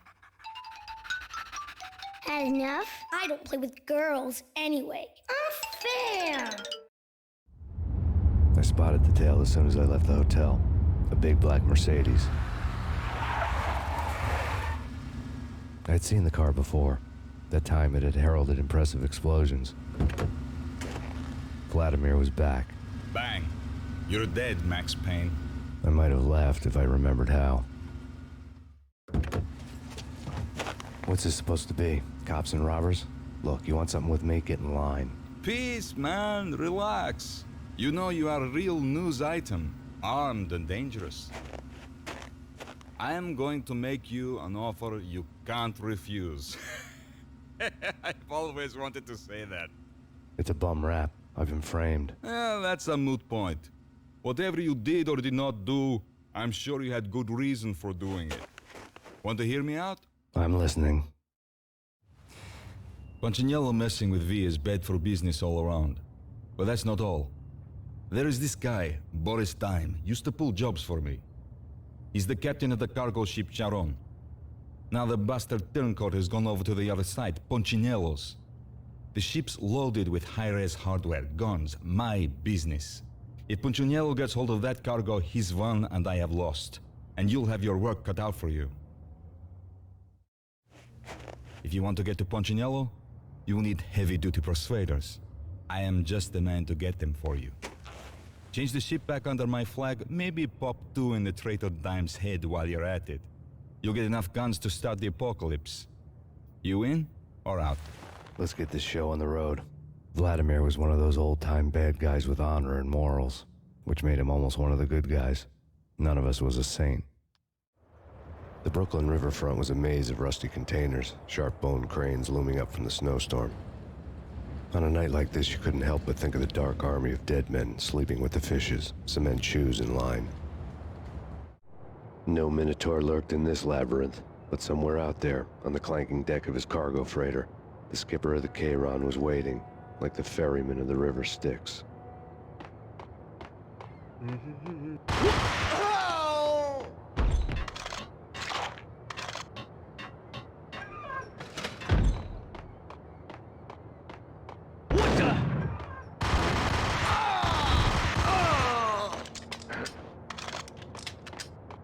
Both of them beaten to a pulp.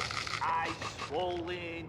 They couldn't see in the end. Swaying on their feet. Slipping on the blood. Money's worth. Brought tears to my eyes. Transcendental.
Hey, yeah.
Hold it.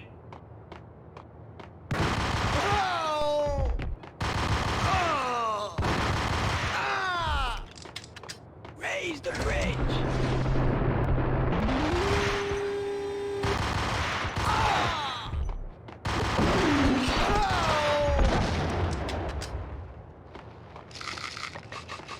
Oh! Rico Muerte? This way. In here. I doubted the letter was a receipt. Rico Muerte had come to town to do more than just sort out family troubles. Exhibits number 1, 2, and 3. A briefcase of money, a sniper rifle, and an envelope with one word neatly printed on a folded piece of expensive paper. Mayor. It didn't sound like a mafia contract at all. It was too cold and too to the point.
I had found Boris Dime's ship.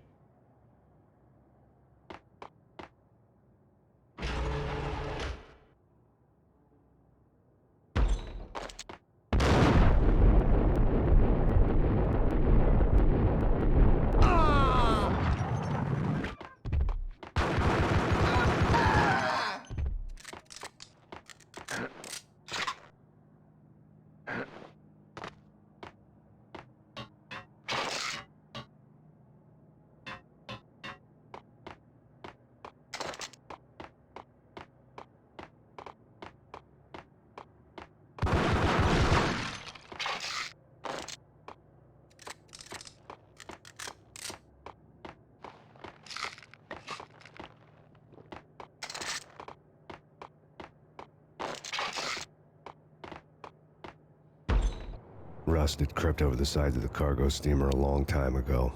Boris Dime would be on board. I'd have to smoke half of his crew to even get near the gangplank.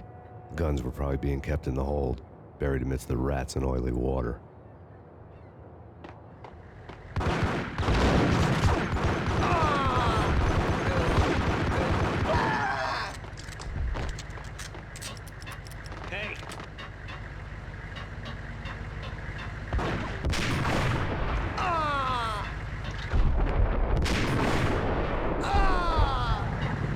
What the hell?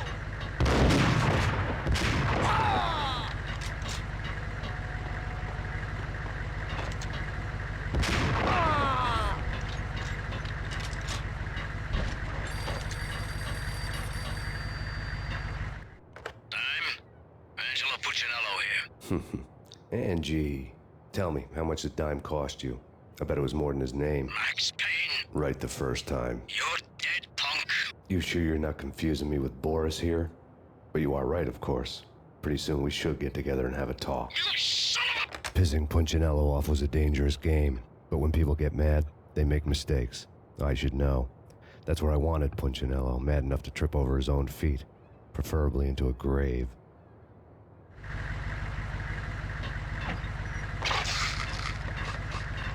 Dime! Dime! Dime!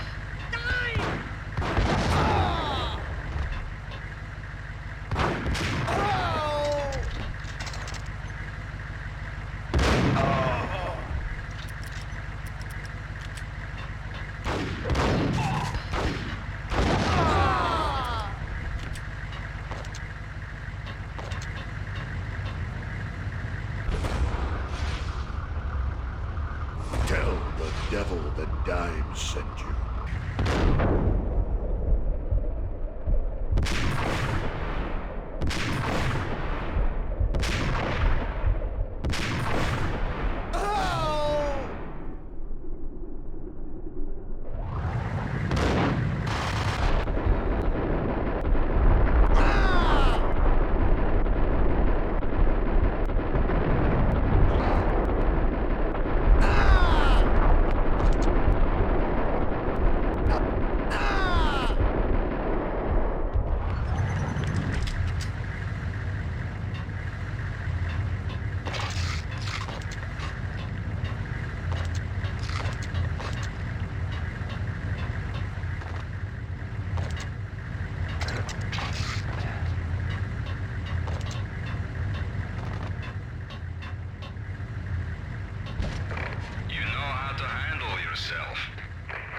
Anybody who says different is calling me a liar.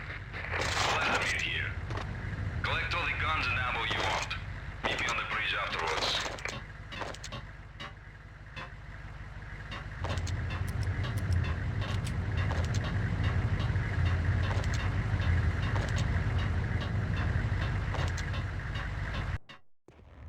Did you get everything you need? Check. I owe you. Anything you need. This is my solo. When I'm through, Punchinello won't be anybody's problem anymore. Clear as vodka. But anytime you get between a rock and a hard place, just whistle. This could be the beginning of a beautiful friendship. You really get a bang out of this big-time gangster act, don't you? Even with all this firepower, I figured I couldn't get to Punchinello at his manor. I could only hope that he wouldn't pass a chance to hear me beg, to see he's won. This is Max Payne. I want to cut a deal. That's what everybody keeps telling me.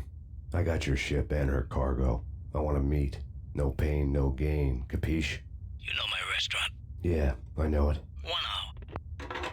Punchinello's restaurant had seen better days. Snow was falling like ashes from post-apocalyptic skies, but that was outside. Things would soon get hot in the Don's restaurant. I knew it was a long shot, Angelo Punchinello actually showing up, but there was no crime in hoping.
Burning to get me.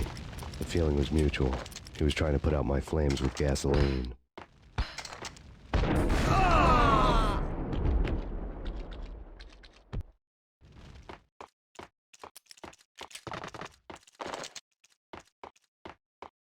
The mobsters have been guarding a real treasure. The way out of this disco inferno.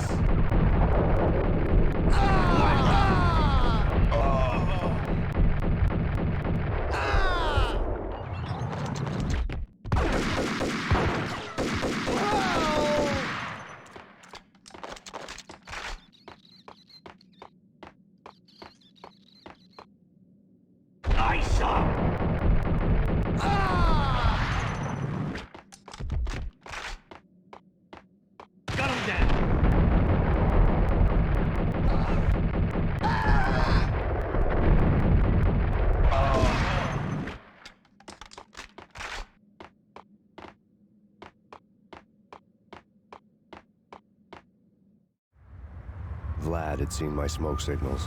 The Mercedes was revving to go, almost drowning out the banshee wail of the sirens. You coming? We'll drop you off at the Punchinello Manor. Sounds good to me.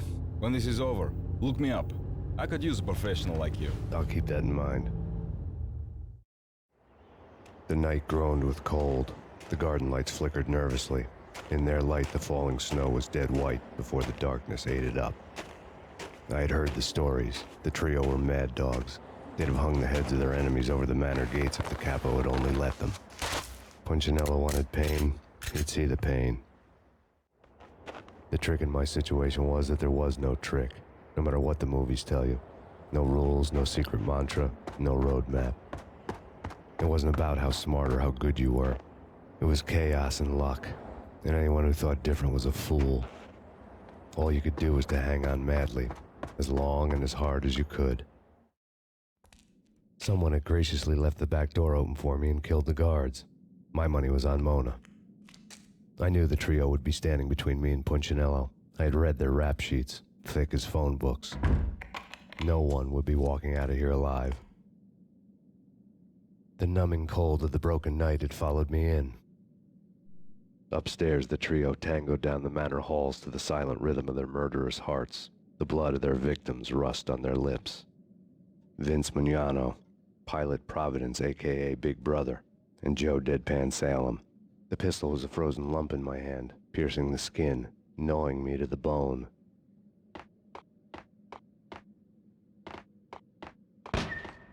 In death, the thug had been promoted to messenger. Someone hadn't enjoyed the Don's hospitality. Someone with a flair for the dramatic. Someone who had let herself out of a locked cell and past a couple of armed guards. My thoughts were on Mona again. I could only hope she was a good enough gambler to walk away while she was still winning, before she'd run into the trio.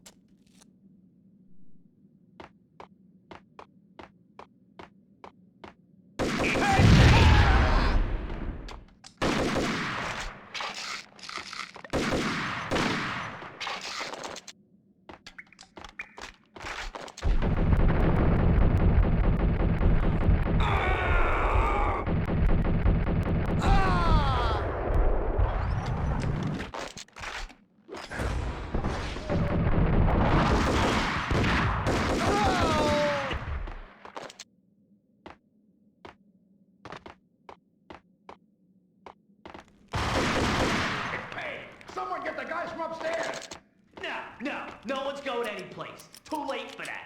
He walks in, we waste him. Vinny and Joe and Pilot won't get the credit for this kill. What the?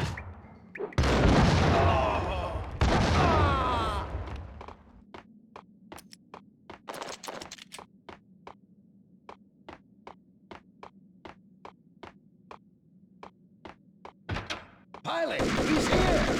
It didn't take me long to run into the trio.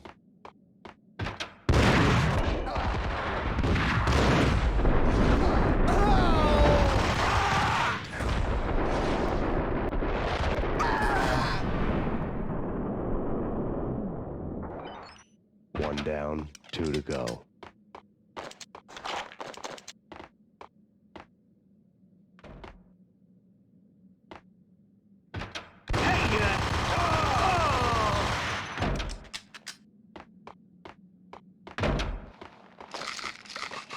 My fortune had been told.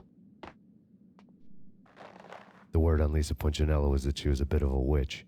The tarot cards on the kitchen table fit the picture. They weren't my kind of cards, but I was willing to take a crack at the hand Mrs. Punchinello had dealt. The first card was the tower. Maybe that was supposed to be the manor. It got easy after that. The devil was the master of the house, and death was me, coming for him.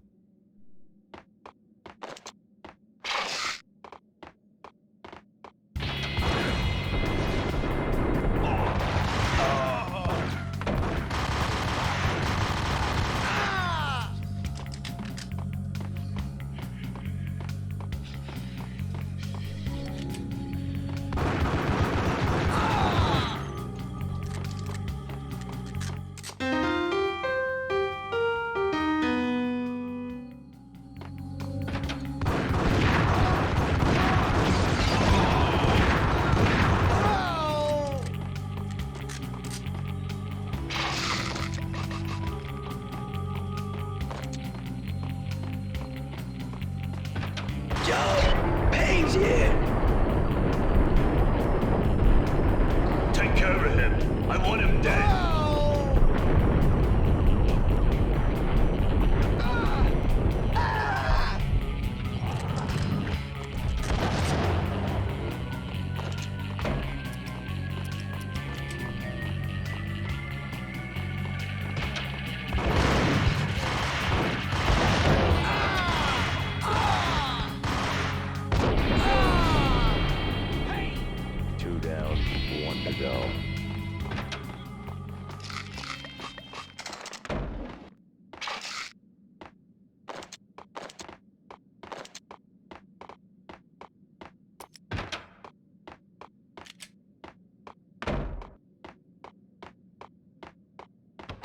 Don't stop at him!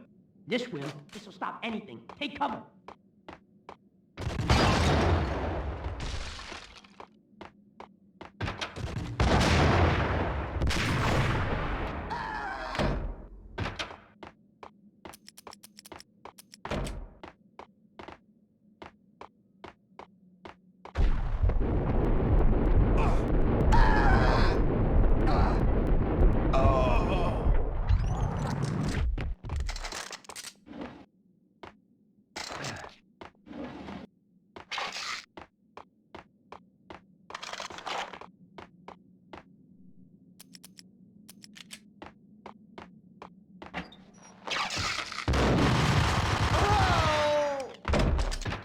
It was too late for her. You're a real angel, Max. I couldn't tell whether it was Mona or her sister. The body was a mess. The sick bastard had really gotten a kick out of it. Seeing her lying there got me thinking about another woman's body on another bed. Got me thinking about a fallen cradle.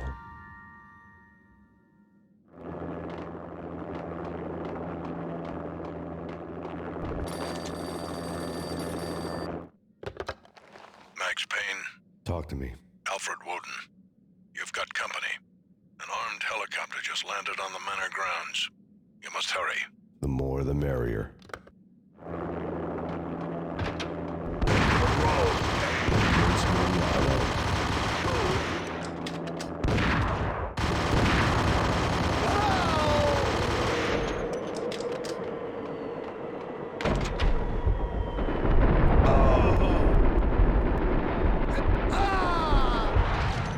Punchinello's trio was done for.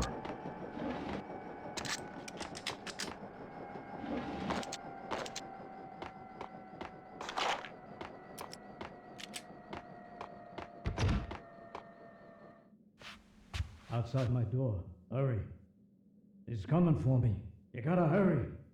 Please. I could hear Punchinello on the phone begging for help. He should have been saying his goodbyes. Punchinello was a pushover. The moment I stepped into the room, he folded like a deuce before a royal flush. No, wait. I was just doing what I was told. I couldn't refuse. She's someone high up. Government, maybe. I don't know. He was trying to buy more sand for his hourglass. I wasn't selling any.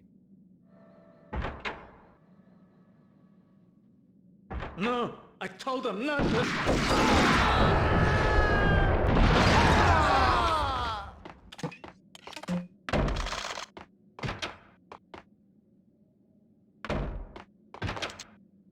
Drop it.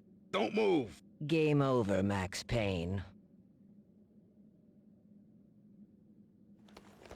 I could tell when I was outgunned. It was time to take another beating. The mystery witch was a real barracuda. Trouble on dagger heels, a smoking assault rifle in her hand, and an army of killer suits behind her. How sweet. I get to kill two birds with one stone. Sooner or later, it was going to catch up with you. Mr. Payne, it's time to show you the benefits of my brew. Be a good boy now. You'd find that Lady Luck was really a hooker. You were fresh out of cash. Gentlemen, we're done here. Take me to Cold Steel. She had just given me an OD of Valkyr. I could feel green fire eating my brains. They turned to steam. They did a fade on me. I'd never had a chance. The witch had got me just as sure as if she put a gun to my head and pulled the trigger. The shadows rushed me, bruised mugshot faces hungry for revenge. They knew my weak spots and closed in for the kill. The floor turned into a vortex of green blood. I fell. The flesh of fallen angels.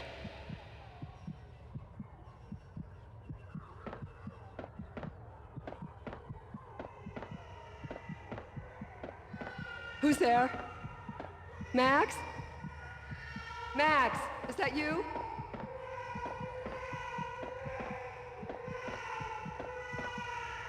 Max? Where are you, Max? Please.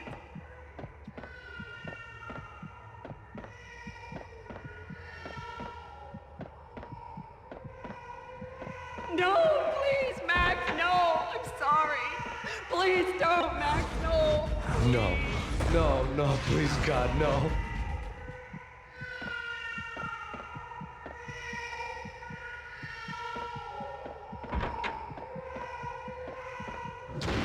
Max? Where are you, Max? The letter was staring at me.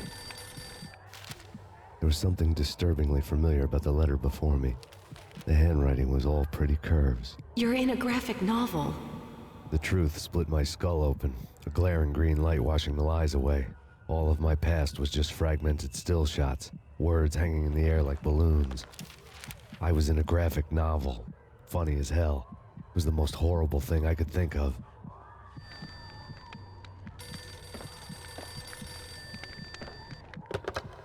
Bartender is shiny stuff and dreams are made of stooped necromancers. He sings like a banana wrist, having strayed too close to the constellations on their shaved skulls. There was a bad line in a prank call. Someone spouting insane babble. I couldn't make sense of it. But I had an overwhelming sense of deja vu, and the caller's voice sounded oddly familiar.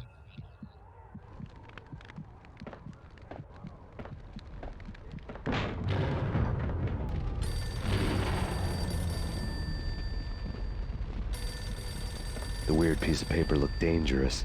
There was something disturbingly familiar about the letter before me. The handwriting was all pretty curves. You're in a computer game, Max. The truth was a burning green crack through my brain, weapon statistics hanging in the air, glimpsed out of the corner of my eye, endless repetition of the act of shooting, time slowing down to show off my moves, the paranoid feel of someone controlling my every step. I was in a computer game. Funny as hell, it was the most horrible thing I could think of.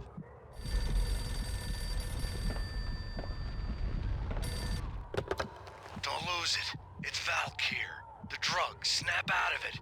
Try to remember. It was a bad line in a prank call. Someone spouting insane babble. I couldn't make sense of it. But I had an overwhelming sense of deja vu, and the caller's voice sounded oddly familiar.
Max, something happened at the office today.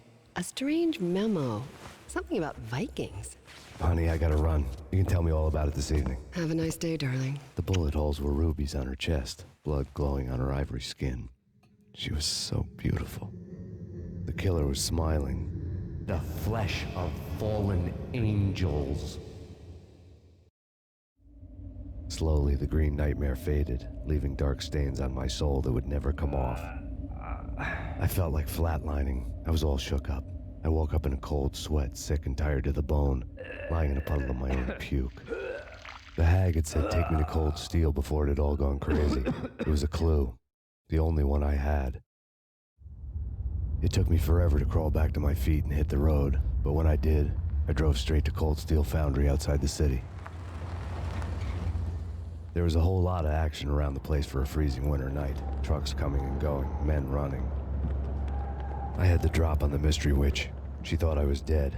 I was on her blind side. I was going in. The bad trip had put me in a crazy mood, adrenaline pumping through my aching veins. Staggering on the mill roof in ice and snow and wild wind, I was a ninja. My kung fu was strong. I wasn't kidding anybody. At best, I was Superman on Kryptonite about to fall through a skylight, down to where it was all going down. A half-abandoned industrial area in the middle of nowhere. The factory was a perfect front for any number of illegal activities.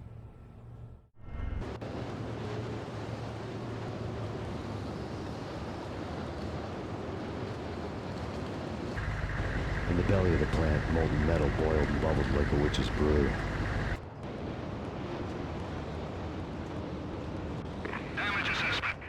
The exorcist on that spot.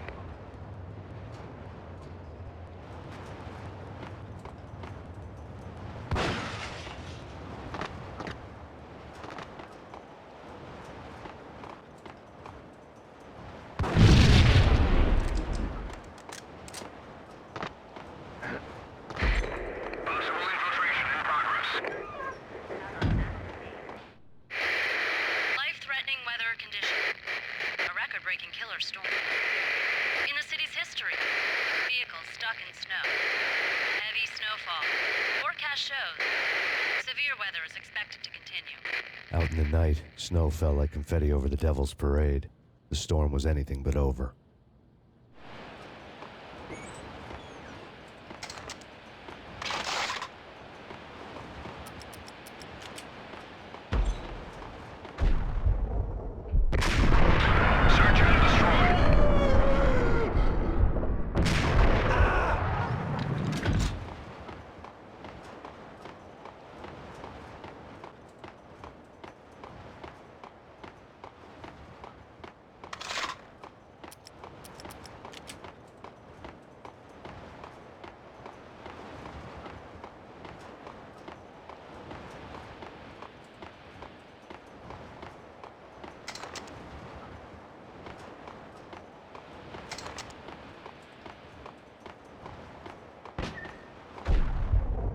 In pursuit of the intruder.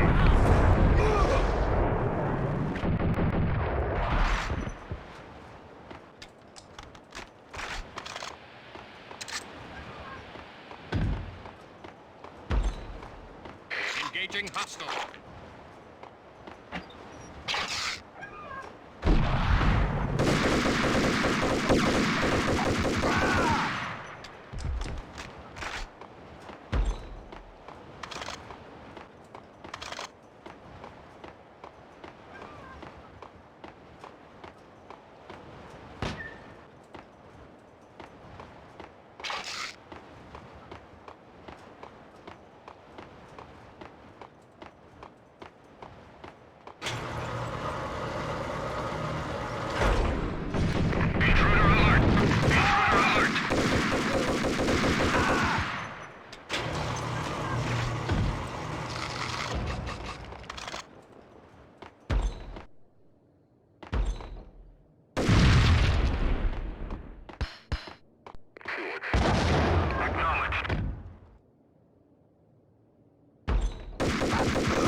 Go, go, go!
Can you believe it? I bet they sleep with their rifles. I bet they've given them names. I guess. So, you don't have a name for your gun? Hello? Hell no. You do? Well, yeah, kind of. Hey, let's hear it. Well, I call it Dick Justice. I rest my case. Engaging hostile.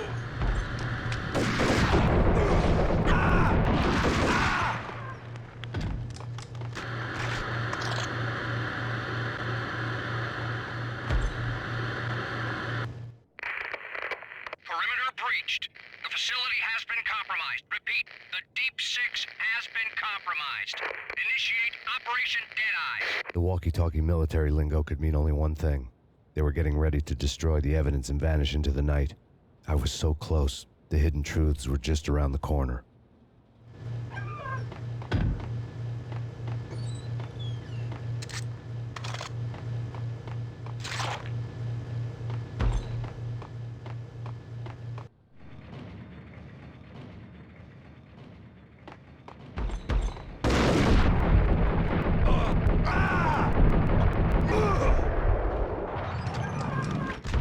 Folder on the table told a grim tale. The mercenaries were running a tight operation, paperwork and all. Merchandise missing again. A chemist had tried to smuggle it out for his own private party. Locked him up in cell B7 in D6's old test facility to wait for proper processing. I was close enough to hear the secrets, just beyond the next doorway.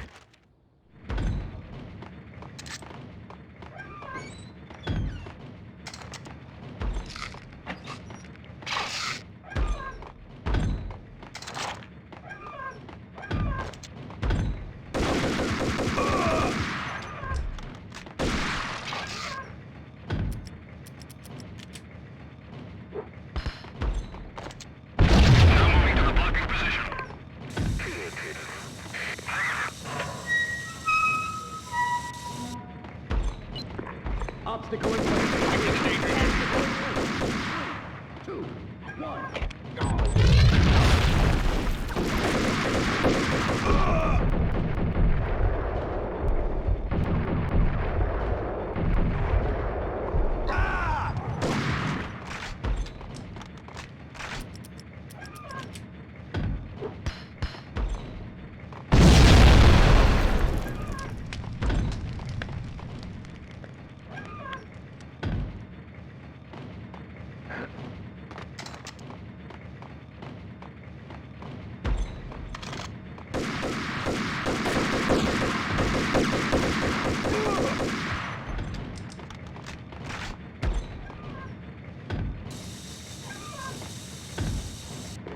Barrels are ready to go. Booby trap in place. Repeat. Booby trap in place.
monitor showed me the way.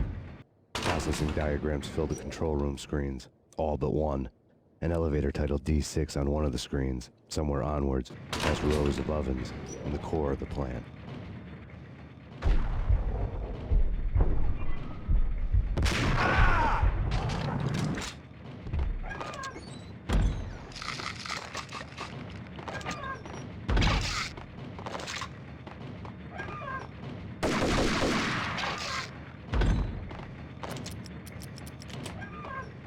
Go, go, go!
Acknowledged. Target controls destroyed. Repeat, oven controls have been destroyed. Obstacle in place.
I had taken on the role of the mythic detective, Bogart as Marlowe or as Sam Spade going after the Maltese Falcon to unravel all the mysteries.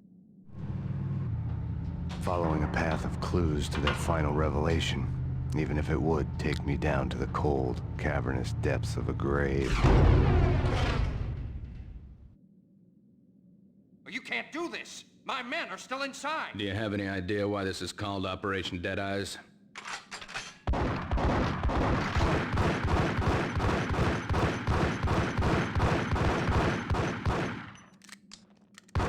I think he's dead already. Let's do it.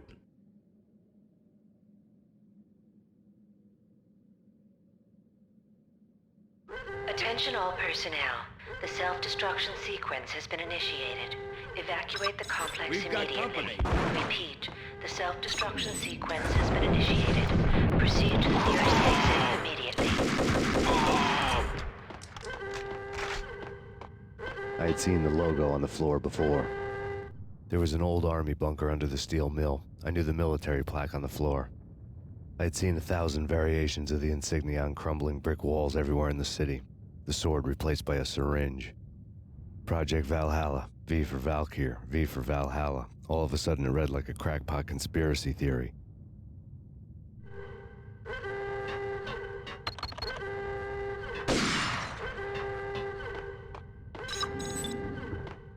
Abort! Abort! The self-destruction sequence has been initiated! Get the hell out of here! The place is gonna blow! Move!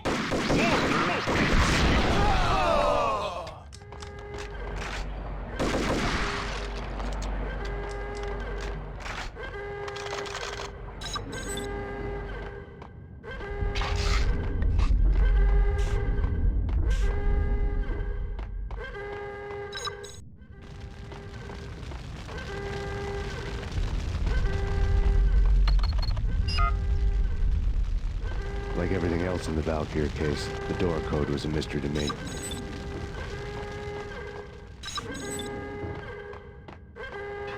The chemist had been using the workstation when he died. The half-life of the lab rat had ended online, his password blinking on the screen. 665, neighbor of the beast.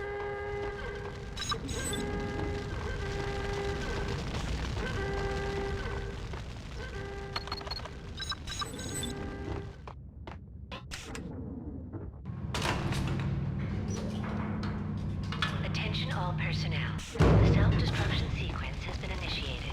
Proceed to the nearest exit immediately. Hey! In here! Hey! Get me out of here! I'm innocent! There! Let me out! Thanks! I thought I was gonna die in there for sure. I need you to get me through the decontamination chamber airlock. You're crazy! No way! The place is blowing up, for Christ's sakes! Either that or back to the cell. Your choice. Okay, okay, I'll do it. I'll do it.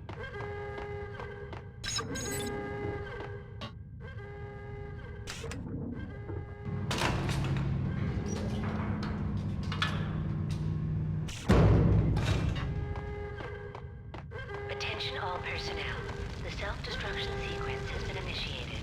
Proceed to the nearest exit immediately. We're dead! We're dead!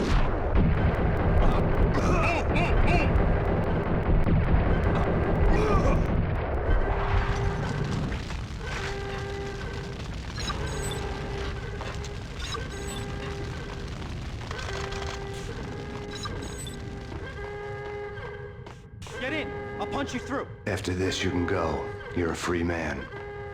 Decontamination in progress. We did a bad thing. Bad. Decontamination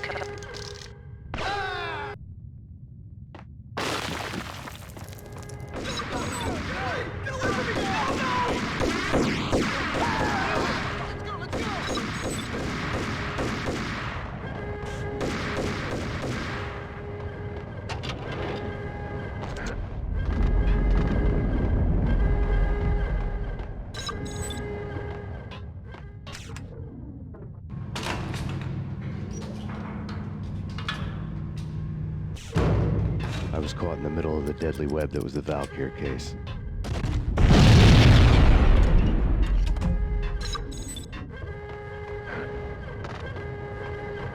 One of the lab terminals had the project logo on the screen. Top secret. Project Valhalla. U.S. Army. Yggdrasil Network. Valhalla. the otherworldly place in Norse mythology where the bravest heroes spent their afterlife feasting and fighting forever, their wounds miraculously healed night after night. Valkyr, the maidens who chose the most courageous Viking warriors and carried them to Valhalla. 1991. The research objective is to create a chemical substance to enhance the stamina and morale of infantry troops. 1995. Results unsatisfactory. Project canceled. Someone had decided to continue the sick experiment unauthorized. Project compromised. Data leak. Fix the damage by any means necessary. Security clearance red. Authorized by the project lead. Field test. Double the dosage for all the remaining test subjects.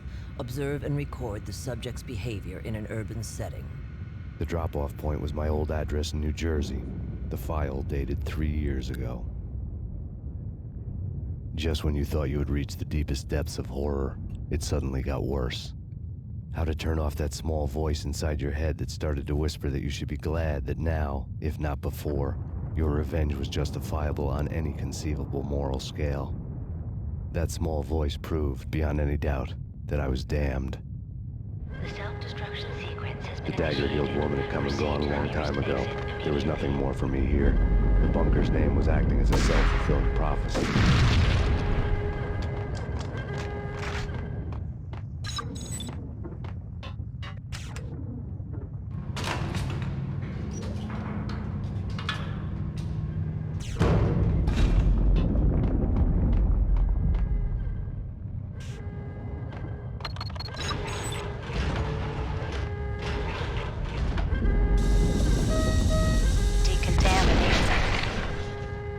Self-destruction imminent. 30, 29, 28, 27, 26, 25, 24, 23, 22, 21, 20, 19, 18, 17, 16, 15, 14, 13, 12, 11, 10, 9, 8, 7, 6, 5, 4, 3,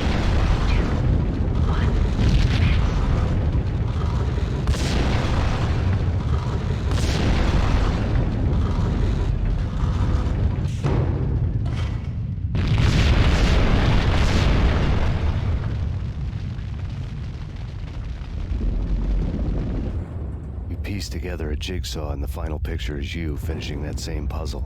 A mad, green-eyed killer standing behind you. An urban legend come true. The Project Valhalla test subjects had been the mad junkies who had murdered my loved ones. The rest was simple body count math. It all pointed to her. Ms. Valkyr. The factory went up in a fiery inferno behind me. All my leads were dead, turned to smoke and dust. I had lost my way. I hadn't slept in a million years. I felt thin as death. I've been living on an endless supply of week-old donuts. They were fuel for this crazy furnace inside my head. I couldn't remember when I had last seen the sun. I was on a permanent graveyard shift. When the darkness fell, New York City became something else, any old Sinatra song notwithstanding. Bad things happened in the night, on the streets of that other city, Noir York City. I was in an all-night diner, downing cup after cup of coffee that tasted like engine oil, when a new message from BB got me back on the killer track. What the hell happened at Roscoe Street? Maxie, I'm going out on a limb here. We need to talk this through, come up with a plan. 2:30 a.m., the Choir Communications Garage. The more I thought about Alex's murder and the frame-up, the more it felt like an inside job. I should have seen it coming. BB had sold me out, and now he wanted to finish what he'd started. The garage was dead. BB showed up in his tailor-made suit, gold watch, and cufflinks to match, all way beyond a cop's pay. Maxie. Oozing suave charm, he was guilty as hell. What the hell does BB stand for anyway? Backstabbing Bastard? Come on, don't be like that. Have a cigar. I don't smoke. Maxie, you have no idea how big this is. It's huge. You have no idea. I think I do. You're a bribe-taking bent cop who sold out his partner. Those mobsters in the subway were a dead giveaway. Hard to miss. Bet it was exactly like this with Alex. Up close and personal. You can't win this one, Max. No, but I can make damn sure none of you do either. BB turned out to be another cardboard cutout bad guy.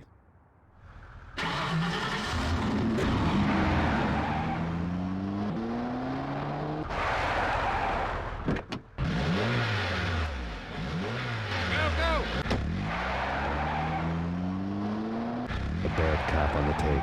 A cowardly right-hand man fleeing from the scene, leaving his paid thugs to do his dirty work.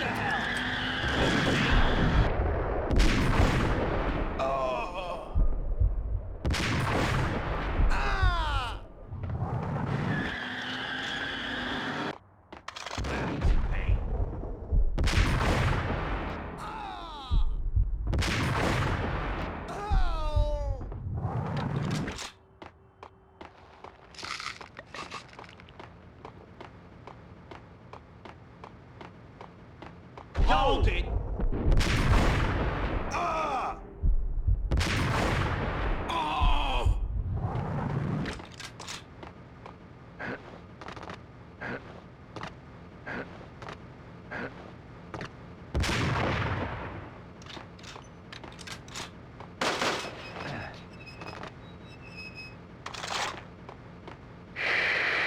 Hello to everyone at Remedy, this is Jamie and Renault. Hello.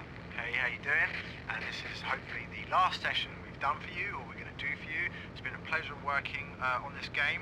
We hope you like the audio. Good luck with bringing it home.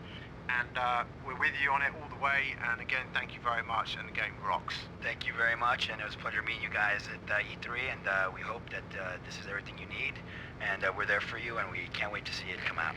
Yeah, thank you guys. Thank you.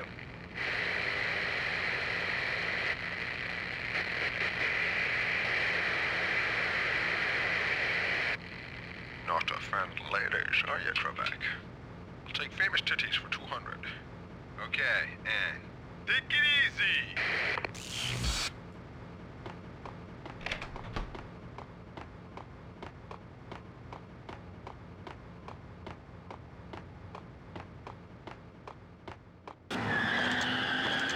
Hey,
of a fire at the Punchinello Manor in Westchester.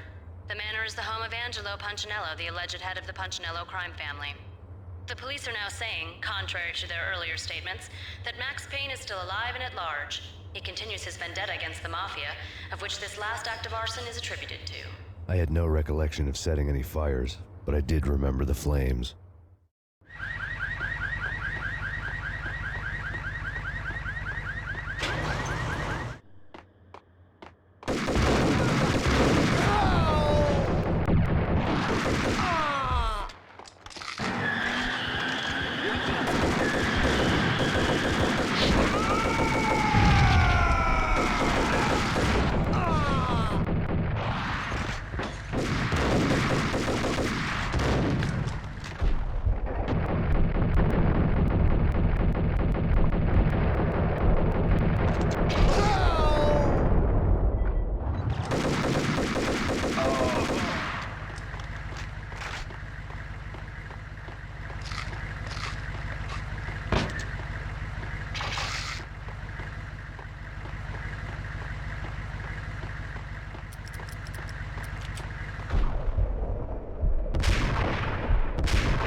Come out wherever you are. You know, I really hate people who refuse to see the inevitable, refuse to do the smart thing.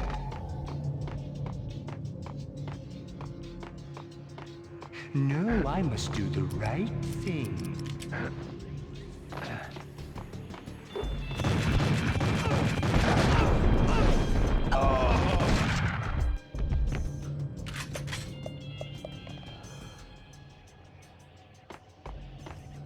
The payphone started to ring. Yeah. Max Payne? Whatever does it for you. This is Alfred Woden. I can give you the name of your enemy. Come to the Asgard building presently. We are expecting you. Woden was waiting for me on the steps of the old building. Mr. Payne, let's go inside. The others are anxious to begin. The others? Despite the general misconception, this building actually predates the City Hall by 2 years, thus being the oldest municipal building still in use here at the foot of the Brooklyn Bridge. No kidding. The old man played tour guide as he led me through a dark, domed hall. The answers I was after loomed large ahead. Mr. Payne, I would like to introduce you to my colleagues in what we call the Inner Circle. You've been watching too much X-Files. You have seen the files on Project Valhalla. We can fill the gaps, provide you with the information missing from those files. We were all involved in the early stages of the project during the Gulf War. What's the catch? We would very much like to blow this thing wide open, but our hands are tied. Her name is Nicole Horn. She was the key figure in Project Valhalla. When the funding was discontinued, she simply refused to quit. She knew exactly what she had in her hands. Nicole Horn is the president of Aesir Corporation. She has more than half the city in her pocket. This must be kept under wraps. If you try to go public with this, we will deny any knowledge.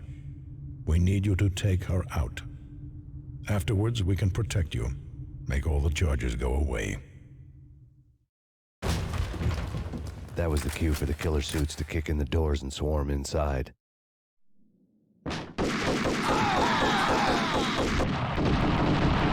It was an impressive floor show, but I decided to leave early anyway. It was only a one-story fall. Lucky me. Acknowledged. Target escaped. Last confirmed location, the inner courtyard. Search and destroy.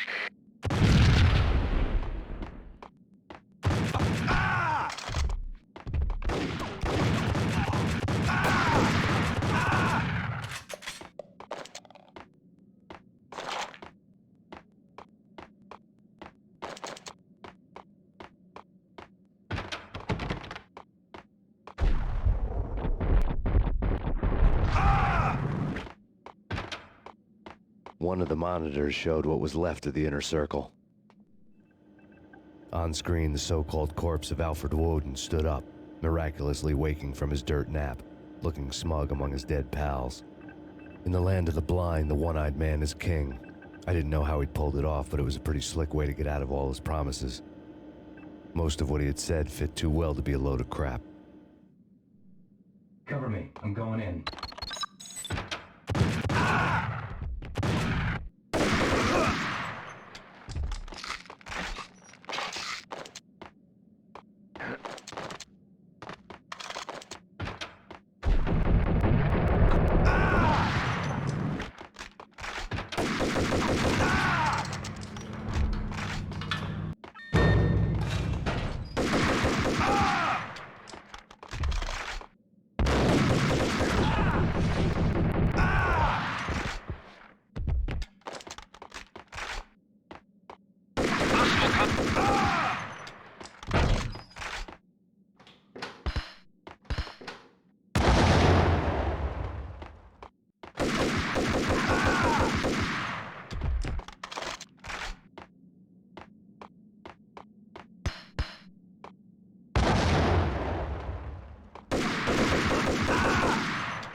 And what is your answer to those saying that he's actually providing a service long overdue to the city?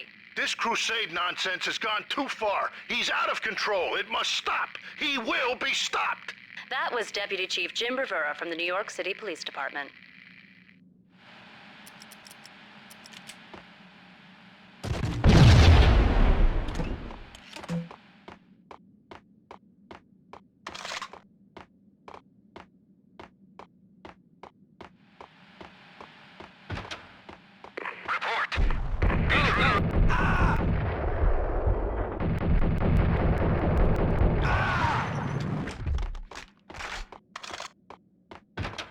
A videotape lay on the desk. Nicole Horn had blackmailed the inner circle into silence. The tape came with a curt extortion note on a piece of expensive paper.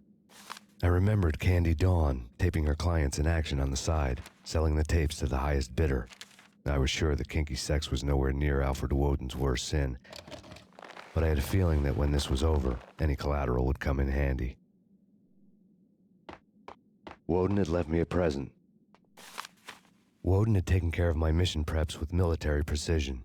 The critical areas in the Aesir Corporation headquarters blueprints were circled in red. The president's office was at the top of the building, right below her penthouse suite. The elevators were controlled by a security computer, part of the mainframe located underground below the building. The high-rise was sealed as tight as a sci-fi fortress. Nothing seems to stop Aesir Corporation's phenomenal victory march. Incredibly, the stocks are still rocketing. Worried experts already see a danger in the company's success. Some have gone as far as to say that Aesir Corporation is about to become an even bigger monopoly than Microsoft ever was.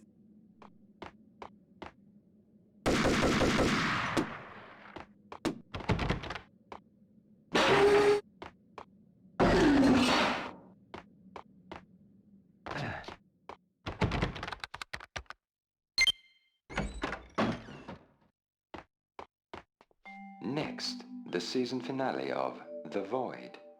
Captain's log, development update 2001. After a brutal flame war, our verdict's pixel shaders were left out of alignment, and we have been forced to stop to make repairs. This can take some time. The only date our engine officer has seen fit to give is when it's done. Engine room, this is Captain Broussard.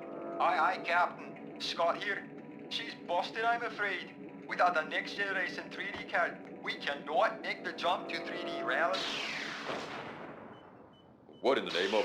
We're under attack. Battle stations, all hands.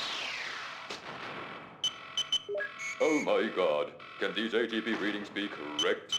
They have curved surfaces? Scott, give me everything you got. Compensate with light map smoothing. Captain, our main rendering farm is down. We're stuck with garage sharing. Shame. What a shame. Damn them to hell. No one preys on us. When the abyss gazes into you, grin madly back, I say. Oh, Captain, I value your opinions above anything. It's time to show them they're dancing with the big boys. I'll upgrade our mobile right now. It's my latest brainchild. I yearn for action, and I live for danger. Scott, no. It hasn't been tested. It hasn't gone through a proper quality assurance period. We are vastly superior to them in every way. They could still be using sprites and they wouldn't be any worse off. We're running at maximum fill rate. She's holding a steady 60 frames.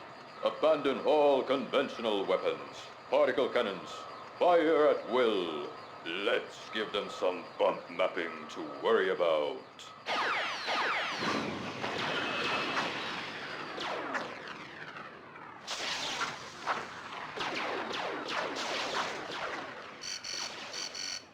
They're hailing us.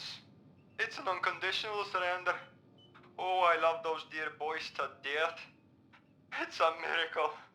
Can't see for the tears in my eyes.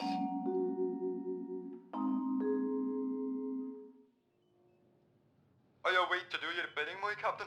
Second star to the right and straight on till morning. That's where the best strippers are. We're gonna save the galaxy. All by ourselves.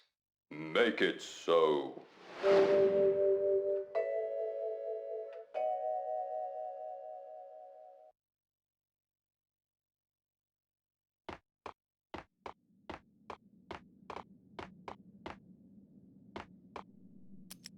Retcon Delta.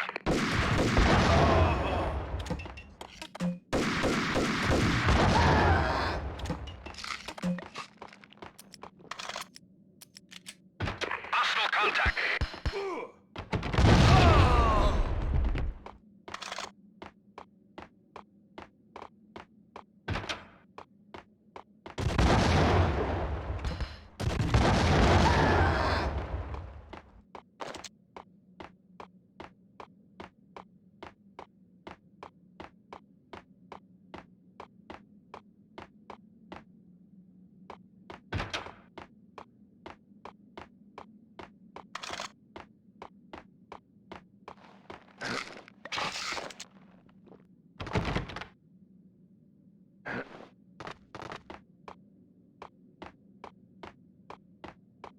The best movie ending ever? Gotta be Butch Cassidy and the Sundance Kid. A hero's end, going out with guns blazing. Never heard of it. No? Okay, newer stuff then. The Usual Suspects, where Spacey walks out of the police station and suddenly loses his limb. Or hey, Seven, where Brad Pitt gets to that head-sized blood-soaked cardboard box. Now I know. Freaking zombie demons from outer space. Drowning in blood was cool. Oh, why do I even bother? Sometimes, honestly, I don't know. Hey! What's up? Dang! What the hell? What the hell?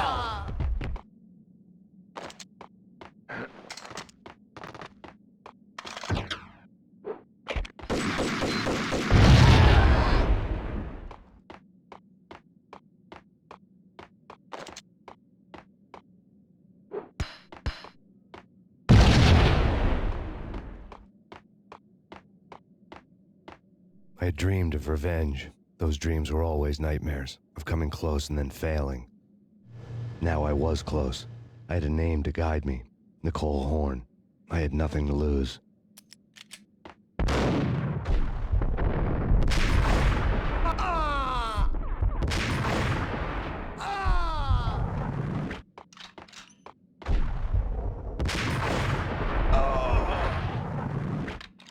The Inner Circle had quite a track record.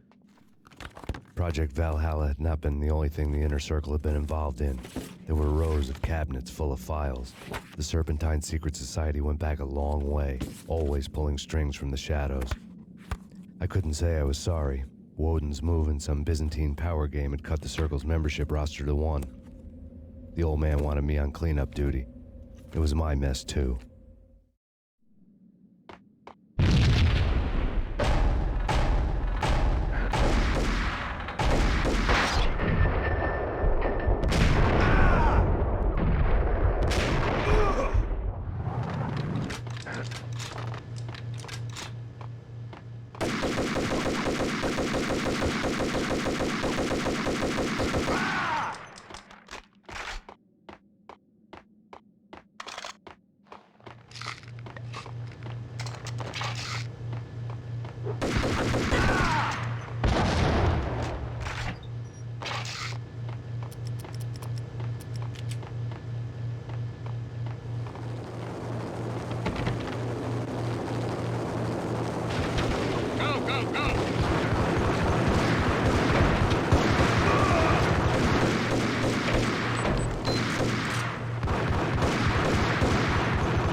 Target located.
CIA, FBI, you've seen one, you've seen them all. Sure, good for a practice run. But this, working for her, Oh, this is the real thing. The money's astronomical. And best of all, you get to kill any scumbag who gets in your way. License to kill. Like James Bond.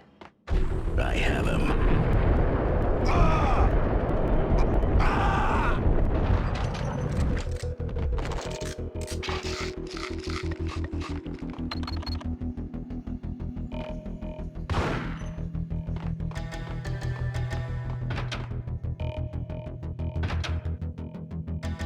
Take him down. Shoot to kill. Let's finish this.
Mine wasn't the most original approach to the problem. It wasn't as if it hadn't all been done before. An eye for an eye, the first principle of revenge. Old as dirt, still going strong. The cardinal rule in going after someone with an intention to kill was not to make it personal, which it almost always ended up being anyway. It did with me. I took my time, cruising around the city in the snow. There was no hurry. I knew what I had to do now. I took my time, thinking about it, building up the rage. When I was ready, I parked the stolen wheels at the front entrance of the Aesir Corporation headquarters. Got out, got in, got cracking. I had a bullet with Nicole Horn's name on it. I had 10,000 bullets with the Hag's name on them.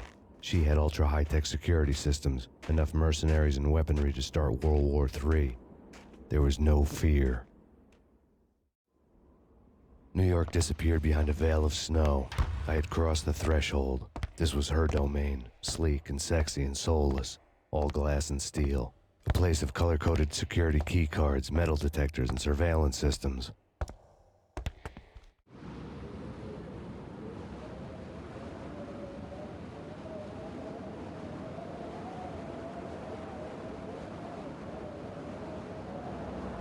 Colder than a walk-in fridge. Cold as a gun.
sound good.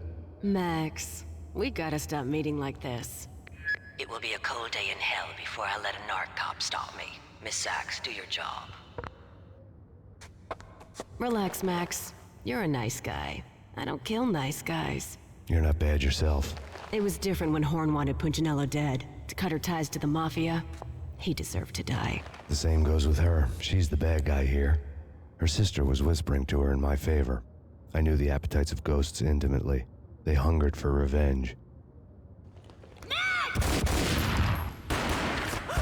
No! A gunshot boomed and she fell down in slow motion. She was a nice girl, not really a stone-cold killer. And now she was stone-cold dead. Like religious fanatics or loyal samurai, Horn's private army was coming at me. I need backup. Payne located.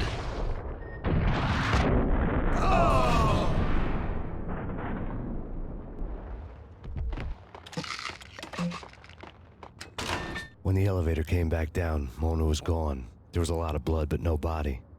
Something clicked for the final time. My mind had never been so clear, as if somewhere high above the storm clouds were already gone, cold stars blazing from the black skies.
You know what I'm talking about. In all the cool action movies, and I'm talking about the coolest of the cool, it always seems like time slows down in the middle of the action. You know, you can see the bullets flying through the air, the hero dodging in slow motion. Oh man, it would be so cool to be able to do that. Bullet time, that's what they call it. Bullet time, yeah, would be so cool. Hey!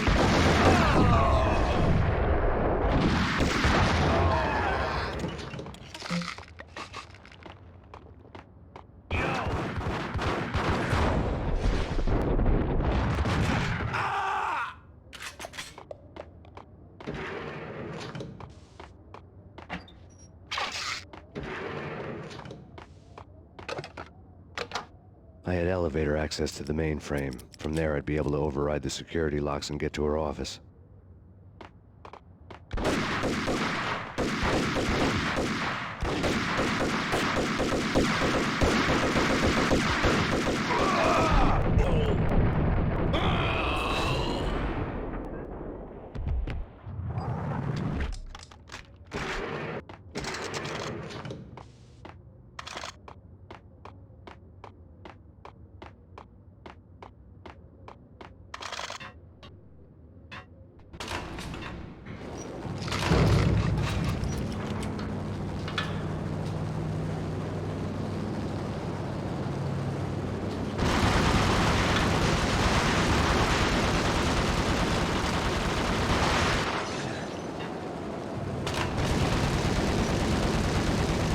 Chopper was Horn's pet guardian, inhuman and flawless. It was stalking me.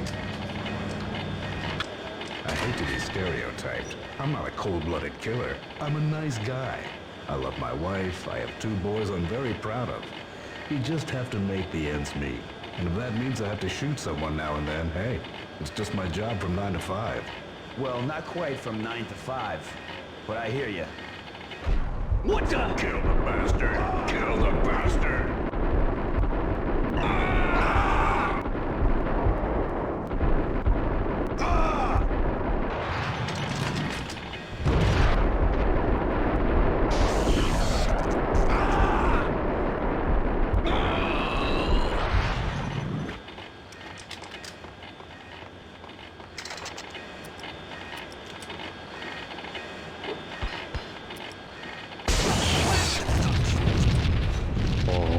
lifts were now offline. All bets were off. The elevator would take me all the way up.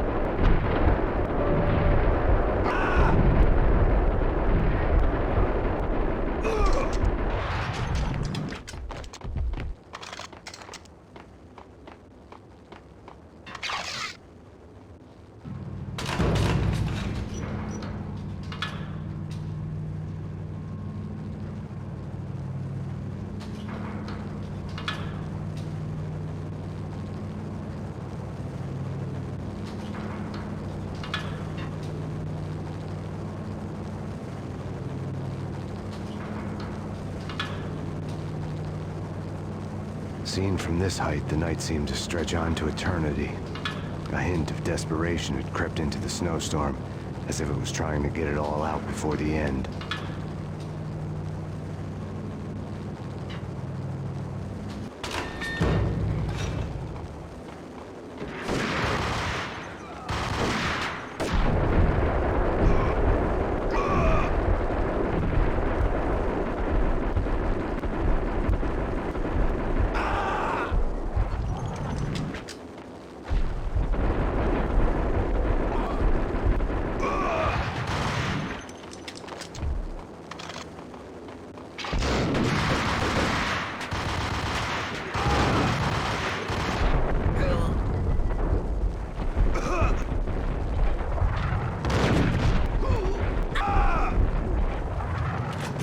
Personal computer was on.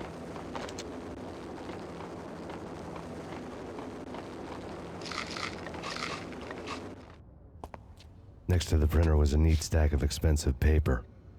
Hacking through Horn's computer would have unearthed files of criminal plans, strategies for world domination, spy helicopter reports, illegal wiretap recordings, internet porno, all of the above. Take your pick. I really didn't care anymore.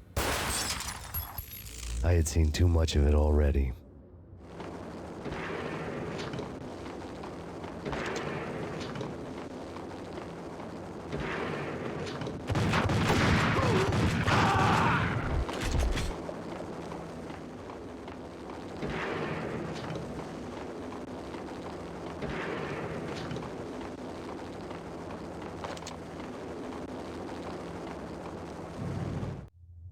Valkyr had been meant to be a white-winged maiden that would lift you to a warrior's heaven, but it turned out to be a one-way demon ride to hell. The devil was in the drug. I knew. I had met him.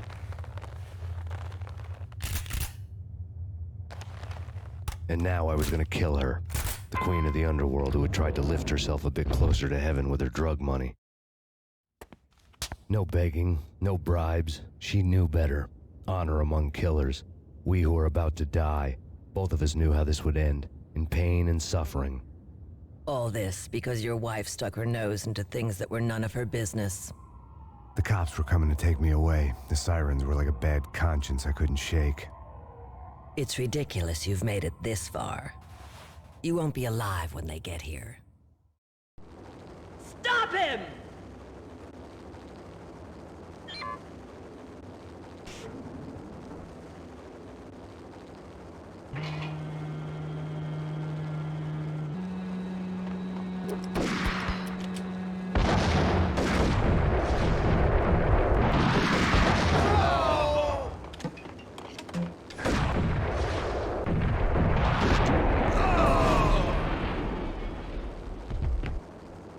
The elevator lobby. Get us back up now. Max Payne, this is futile. A waste of time. The deaths of your wife and daughter were necessary. Inevitable. It is done. You cannot bring them back. Nothing you do will make it any better.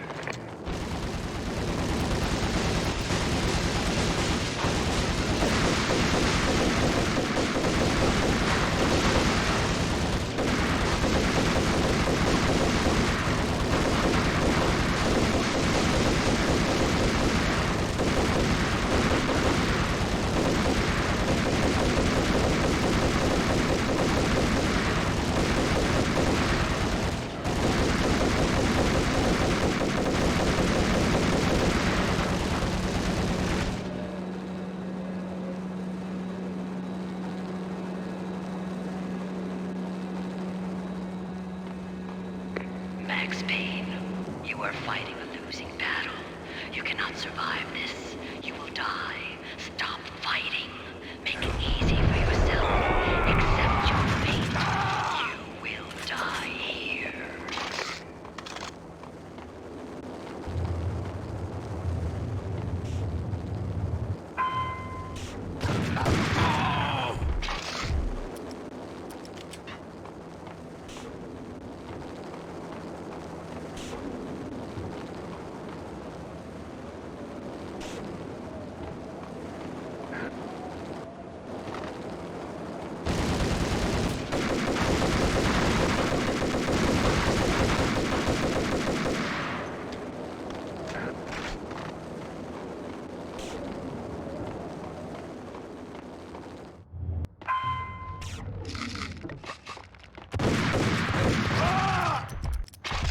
We have him in the North Lounge. Send us assistance.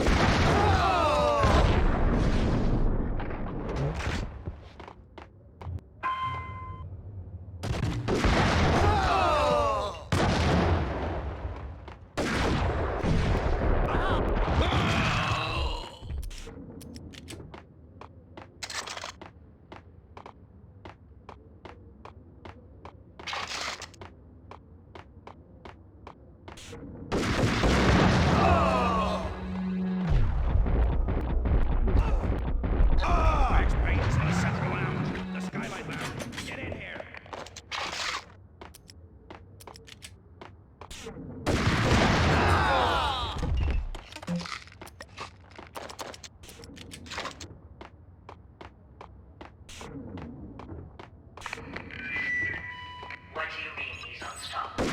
More superior to him in every way that counts. Number is at least 20 to 1. 2.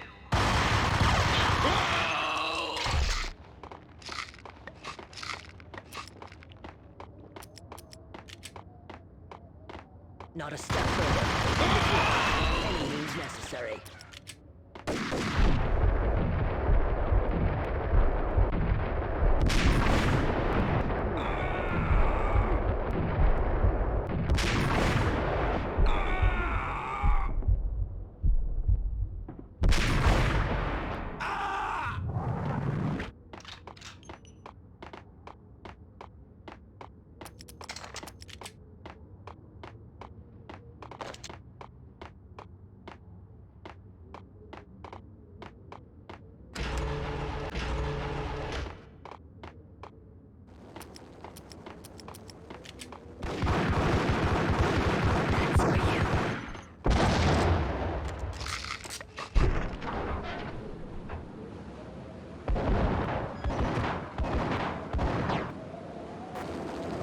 Roger that.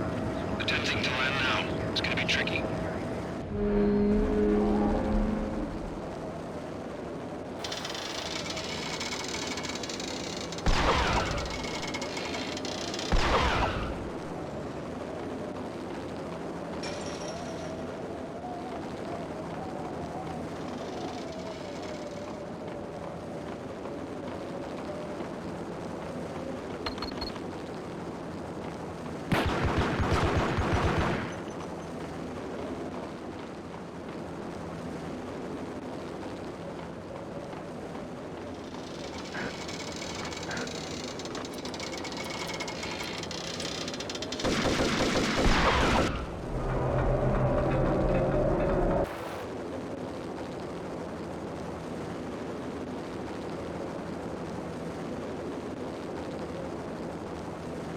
She's on board. We're out of here as soon as the wind dies down. Don't like the look of that mast.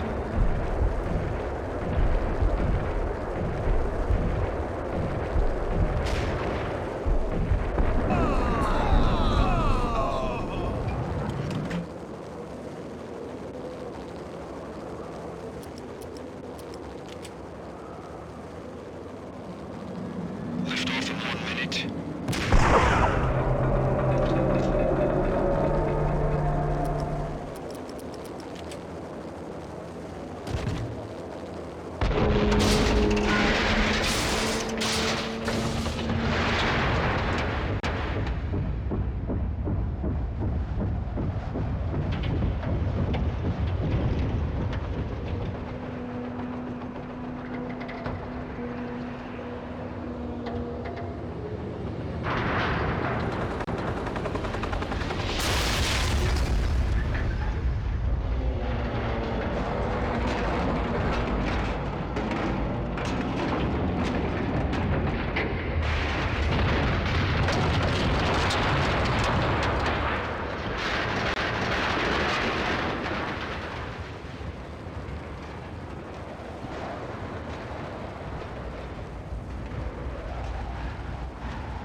all dead.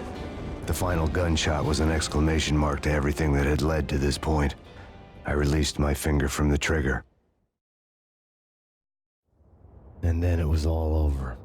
The storm seemed to lose its frenzy. The ragged clouds gave way to the stars above. Max Payne, this is Deputy Chief Jim Bravura from the NYPD. We've got the building surrounded. Throw down your weapons and lie down with your hands behind your head. A bit closer to heaven.